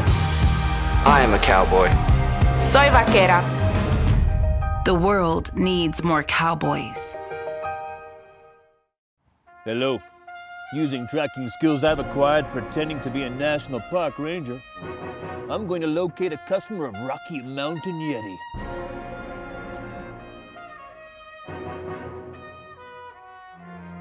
Thanks to Rocky Mountain Yeti, these people are having their very first adventure. We actually do this all the time. Thanks to Rocky Mountain Yeti, where legendary customer service is not a myth. Fake punt for the Braves. They go to Neild. He throws it down the field. Is it a completion? No, incomplete. They try and go fake punt. I think that was Colin Bassett who threw that. Regardless, they will not convert. The pass was not caught in bounds. Trying to hit Colgren, I believe, and it's 1st and 10 for Evanston. So the Red Devils get the stop, and then they hold Star Valley on the fake punt. And still a little life here for Evanston. They only have 1 timeout remaining. They're down 28-9 with 6:12 to go in the game. That's pretty dang close to being a catch. Ball on the 46-yard line. I formation, Morrow under center. He'll turn and pitch outside, looks to Hutchinson. He cuts upfield by positive yards, but he's brought down shy of the 50. About 2 yards is all. 2nd down and 8 to go. Clock under 6 minutes remaining in the Napa Auto Parts 4th quarter. If you're Coach Merritt, you got to be pretty happy with your run defense. 26 carries, 47 yards allowed is all. And as I said, first carry of the game for the Devils was 17 yards, so since then, basically nothing. 5:36 and counting as Evanston still huddling, taking a lot of time between snaps. Down 28-9. Shotgun, trips left. Morrow, wide receiver screen left side to Drew Barker, has some room across the 50, makes a move down to the 45 and brought down after a first down near the 41-yard line. That's the first down for Evanston. They'll be inside Star Valley territory. That's a tough run for Barker because he had Porter Merritt around his feet, Jaden Crook up top, and he was still able to drag them down to the 41. Now Evanston goes no huddle after picking up the first down, trying to move a little quicker here. 5:14 to go in the game. They're trailing 28-9 in Star Valley on the Braves' homecoming night. Morrow shotgun. Looks to his right, rolls that direction, fires in the flat, caught by Kai Barker. He's cut down by Cash Lancaster, but not until he picks up another first down inside the 30-yard line. Got a flag back here at the line of scrimmage. There was a Red Devil down on the ground, and Clay Merritt was looking at the official. I don't know who this is on.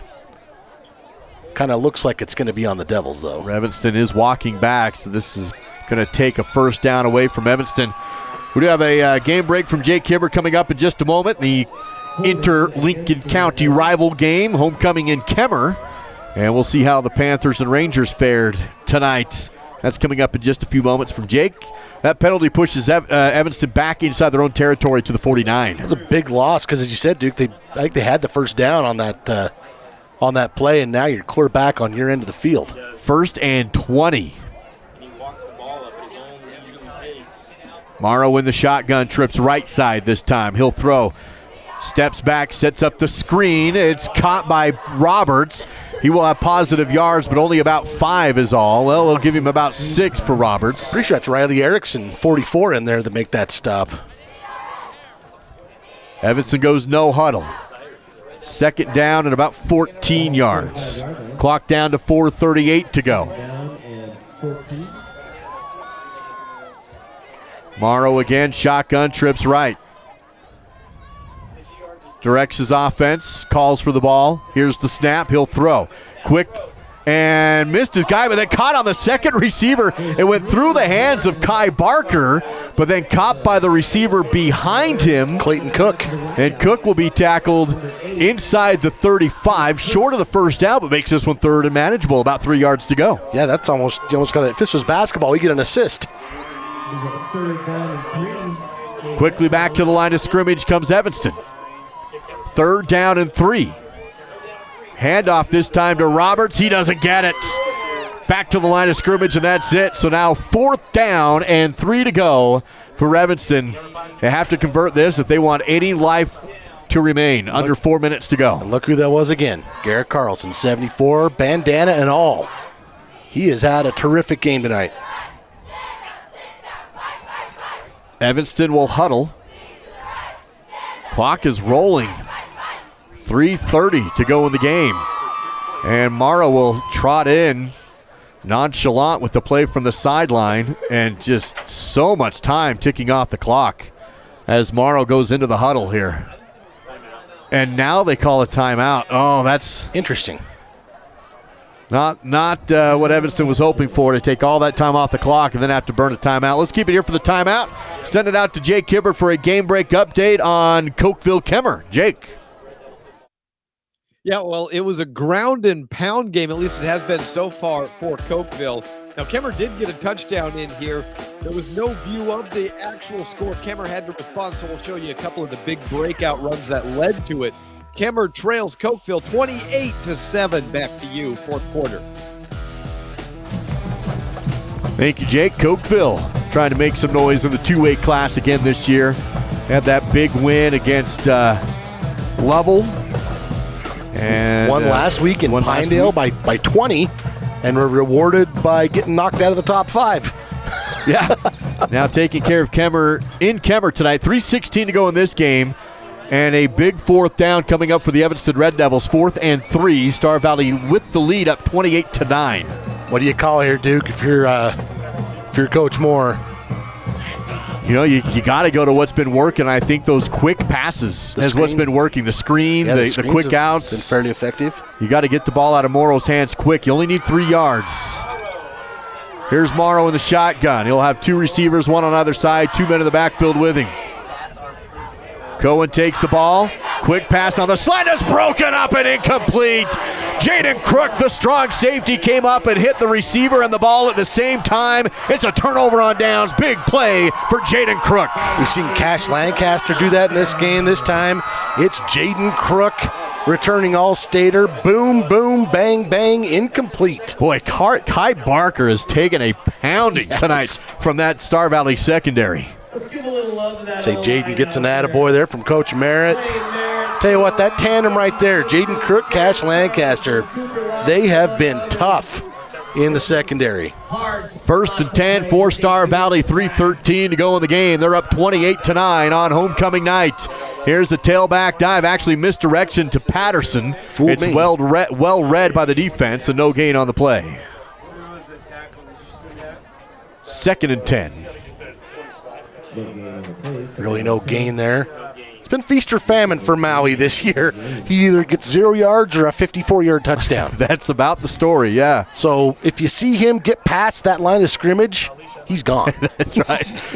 Cooper Lancaster, the sophomore, in to play quarterback in an empty backfield shotgun. 2nd down and 10. Quarterback keeper, nice block, nice hole, but can't get away. Does spin ahead for a 5-yard gain. Defense collapses on him, and Cooper makes it 3rd down and about 5. First carry of the night for Cooper Lancaster. That puts, sorry, Dave, go ahead. No, I was just going to say a clock down to 2:20. So that puts the Braves up to 274 yards rushing tonight. Bailey Colgren, Colin Bassett up top of your screen as receivers. Lancaster stays quarterback. Empty backfield, 5-receiver offense. And Lancaster slips. Now he runs, has some room, but the defense catches up, breaks some tackles, and he spins around. And Cooper Lancaster turned what could have been a big loss into about a 4-yard gain. He's a pretty tough kid. Of course, you know, if you got introduced to Cooper last year during basketball season, he got on the end of the game as a freshman and actually won at least one game. So 4th and 1, under 2 minutes to go. You would assume Coach Young will go for it here with the big lead. Ball shy of midfield by about 7 yards, and out comes Tristan Hilton in the short yard package. All you got to do is get 1 yard, and the game's over. 1:27 to go here late in the Napa Auto Parts 4th quarter. Bunch set, I formation. Hilton under center. Defense comes up to play tight. Long snap count. Now Hilton looks to the sideline. We'll see if Coach Young calls a timeout or if they run this play. Here's the 10-second call and a timeout called. We'll take the timeout, 4th and 1, when we come back on the SVI Sports Network. Hey, this is Duke and Dal, and recently we decided to do a little less broadcasting and a little more banking. We even made our own logos. The Bank of Duke and Dal of Wyoming is open for business. Ooh, we already got a phone call. Nice. Bank of Duke and Dal of Wyoming. You want to make a deposit? Yeah, we'll take your money. As you can see, our customer satisfaction is on the rebound. Bank of Duke and Dal, how can I help you? Oh, you want to make a withdrawal? No, that money's gone. Who do you think we are? First Bank of Wyoming? Jeez. After the timeout, here's a 4th and 1. Hilton will turn, hand off, bread and butter. 1st down and more, 11 across the 50, pulling the pile all the way down near the 40-yard line. And that's been the story of this game for the Braves offense. Jesse Levitt, and that's pretty much the game winner with a minute left to go. Gain of 15 there. Kind of hit his head off the turf at the end of that. Hope he's all right, but man, look, he has been like this all night, running like a man possessed. Star Valley will just need to run one more play, take a knee down, and this one's over. 28-9 is your score with 50 seconds remaining. Star Valley with the ball, and that Rocky Mountain Yeti Afton 1st down from Jesse Levitt is going to seal this one. Out comes Tristan Hilton, and again the short yard package. Snap, they will run it. Levitt outside, and big collision at the line of scrimmage. He will get some positive yards to give him a few more, give him about 5 or 6 more on the carry, and this game's over. It's actually Taysom Tittenser had that carry. Okay, Tittenser on the carry. Clock down to 20. And it looks like this one's over. Star Valley will line up. Maybe they'll try and get... No, here comes the victory formation now. Hilton under center, clock down to 9, 7, snap, knee, down, Braves win homecoming. Final 28-9, and Star Valley will celebrate with the win over Evanston. They're 1-0 inside the 3A West. They'll advance to 4-1 overall, and will prepare for the Powell Panthers in a big showdown next week inside the 3A West. Silver Star Communications post-game coverage coming your way next. Live on SVI Media, Swift 98. It's all part of the SVI Sports Network. Braves win 28-9.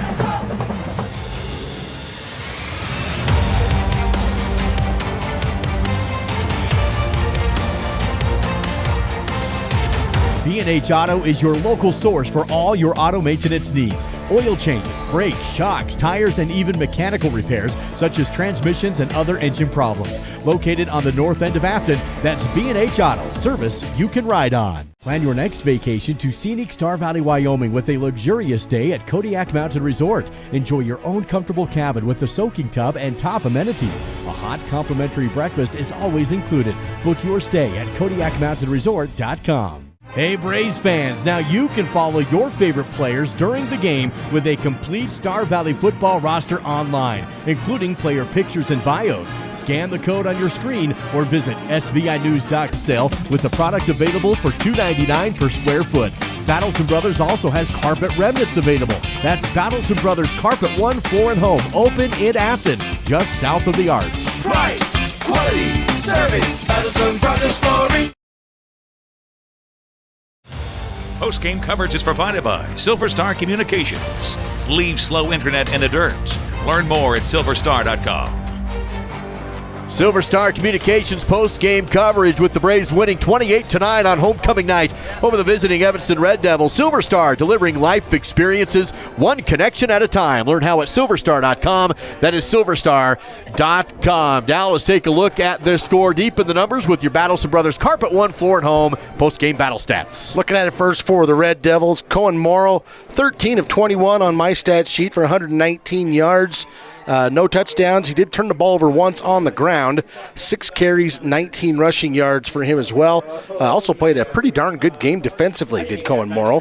Brady Roberts had 17 carries, but just 33 yards rushing. Did have 3 receptions for 46 yards, a total of 79 all-purpose yards. Kai Parker had 5 catches for 40 yards. 119 through the air, 47 on the ground, 166 on the night for the Devils. Just 1 turnover. They actually turned the Braves over twice, including that 102-yard return for a touchdown from Bronson Sims. Over to the Braves, Tristan Hilton going 3 of 5 with a fumble. Smith McClure going 5 of 6. Cooper Lancaster going 1 for 1. Colin Bassett 0 for 1. So 4 different guys throwing passes. The big numbers, though, Jesse Levitt, 25 carries, 229 yards. The Braves had 36 yards through the air, 299 on the ground, a total of 335. Jesse Levitt with 229 of those and 2 touchdowns. Grant Thompson also with 5 carries, 34 yards and a score. And Tristan Hilton had a quarterback sneak as well. Defensively, Jaden Coons had a forced fumble, and Lane Weebelhaus with a fumble recovery. And that's a look at your stats here on the Battleson Brothers Flooring post-game stats. And again, quality, price, service, that's Battleson Brothers Flooring. By the way, the Braves do hold on to win, so Swirl's open late tonight for those listening in your cars on your way home or those about ready to head out. You can stop by Swirl tonight for some late frozen yogurt this evening. You've earned it. That's right. It's all part of the Silver Star Communications post-game coverage here on the SVI Sports Network. We'll catch up with Coach McKay Young and a couple players when we can. Looks like Grant Thompson and Jesse Levitt is 2 workhorses in the backfield. We'll have him here in just a few moments. The Braves will have Powell coming up and on the way. And Powell tonight just they beat up on Green River. The final score that was 44-3. And so, yeah, that's going to be a heck of a game next week with the Panthers coming into town. At least on paper, that's what it looks like. Well, we're trying to get Coach Young situated. They're going to get him a little closer, I believe, for a better connection. So, Dal, let's we're trying to get Coach Young situated. So let's talk about that PAL game while we do that. And the Panthers have looked really good this season. They're sitting at number 3 with the Wild Preps coaches and media poll rankings. And, we'll see how good PAL is next week, and we'll see how good Star Valley is again next week against that team. It's interesting. I know there's going to be people across the state look at this score tonight and go, that game was closer than I thought. Or, the fact that Evanston could have had the lead at the half. Evanston plays the Braves tough. It's a rivalry game. They've played each other almost 100 times. You go back to last year and how good that Braves team was. That game was 21-0 in Evanston. It was a hard-fought game. So, if you show up thinking one thing, these are high school kids playing with an oblong ball of leather. They will prove you wrong as things will get played out on the field. But, I thought the Braves came out, especially the second half, and really shut the door. So we have Coach Young standing by on the sideline. We don't have Bridger tonight, so we're trying to make things work, kind of makeshift. Looks like we do have Coach Young. He's down there with Grant Thompson and also Jesse Levitt. We'll have a chance to catch up with both of them. Back up a little bit, back up. 79, 89. And we're trying something new for the first time now for this post game, and so we're going to try and make this work as soon as we go. I think we're going. I think we have Jesse Levitt here on camera first. Jesse, great game tonight, my friend. Well over 100 yards. Over 200 yards. What was working for you tonight running the football?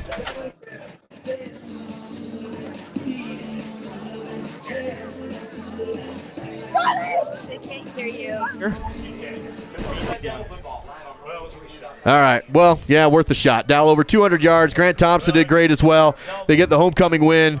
And I think we're going to try and put the headset on. When you're live, you make it work. Yeah. Let's see, Jesse, give me a thumbs up if you can hear me now. You got me now? Thumbs up? All right. Here we go. All right, Jesse, let's try this again. Over 200 yards on the ground for you tonight. What was working for you guys running the football? 25, 26 power. That was working great. Just basically implementing stuff. Working pretty good for us. Debt, taxes, and you're going to need 6 people to take down Jesse. All right, we'll try and catch up with those guys later. I'm not sure we're going to make this work. You got to have Bridger. That's just how it is. No Bridger, no interviews. So we'll catch up with them next week.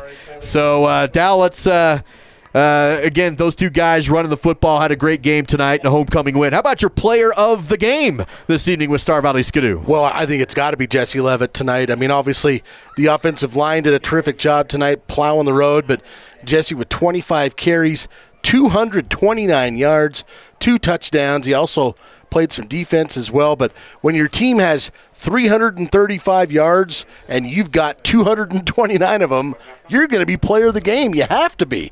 Heck of a night for Jesse Levitt. So congratulations to Jesse Levitt, Star Valley Skidoo, player of the game tonight, with the Braves winning 28-9 as your final score. Before we wrap up, let's bring Jake Hibbard back up into the studio and let us know what happened around the state tonight. Jake. Hey, one more time saying hello and start to the conference season. Goes all right for Star Valley. Second half better than the first. I thought they'd be all right, but watch out. There's a lot of strong competition coming up, and let's take a look at what we had today. Starting off with Jackson. Yeah, Grady McCartan. He's running the ball with authority all the way to 46-14, the final for Cody over Jackson. Not close. That'll be the matchup for Star Valley in a couple of weeks. Now, Green River and Powell. This game has gone final as well, and we mentioned it. Dal said, big game next week, 44-3. Powell gets it done on the ground again. Cody Seifert got it done. Right here is Jet Schwinn getting it done with a little help from Seifert, pulling him through. That was the final touchdown in the contest.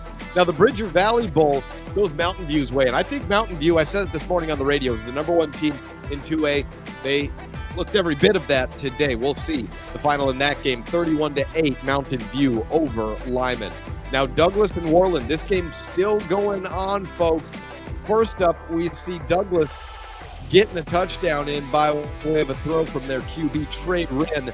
But then after that, a kickoff return muffed by Douglas, goes back into the head of the end zone. Worland picks it up, then it's 20-7. We've got another touchdown, folks. 4 minutes left. Worland trails 20-14.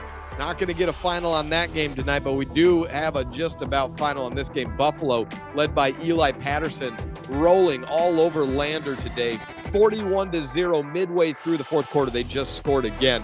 Riverton and Rollins, Derek DeVries leading one of the more, maybe not exciting offenses, but he's one of the 5 most exciting players in Wyoming right now. 21 yards up the gut for a touchdown. Riverton beats Rollins 42-14. Cokeville Kemmer, this game going final 28-7. Cokeville wins it as they run the ball with authority, but what else is new? Now, we'll get ready for that game next week. Powell, Star Valley. I'm excited. I'll be bringing the sweater too, right? I think probably more cold temps. I'll see you guys. Thank you, Jake. Actually, next week's looking not bad right now. So we'll see how it all goes with a Wyoming roller coaster of fall in the weather forecast. Appreciate Jake, and we'll again catch up with him next week. Star Valley hosting Powell to end their 4-game homestand. Then they hit the road and have the Cody Bronx. So 2 big Park County games for the next 2 weeks for Star Valley in their schedule. But for tonight, they get the win. Star Valley 28, Evanston 9, and homecoming celebrations for the Braves. Thank you for joining us again. For those who are maybe in your cars traveling home with the wind, Swirl is open late tonight, so swing by Swirl on your way home, grab some frozen yogurt, and celebrate the homecoming victory with the Braves. Again, your final, Star Valley 28, Evanston 9. I'm Duke Dance with Dal Erickson. Producer David Kazare, co-produced by Sage Jacobson, and a great broadcast crew tonight. Thanks for joining us on the SVI Sports Network.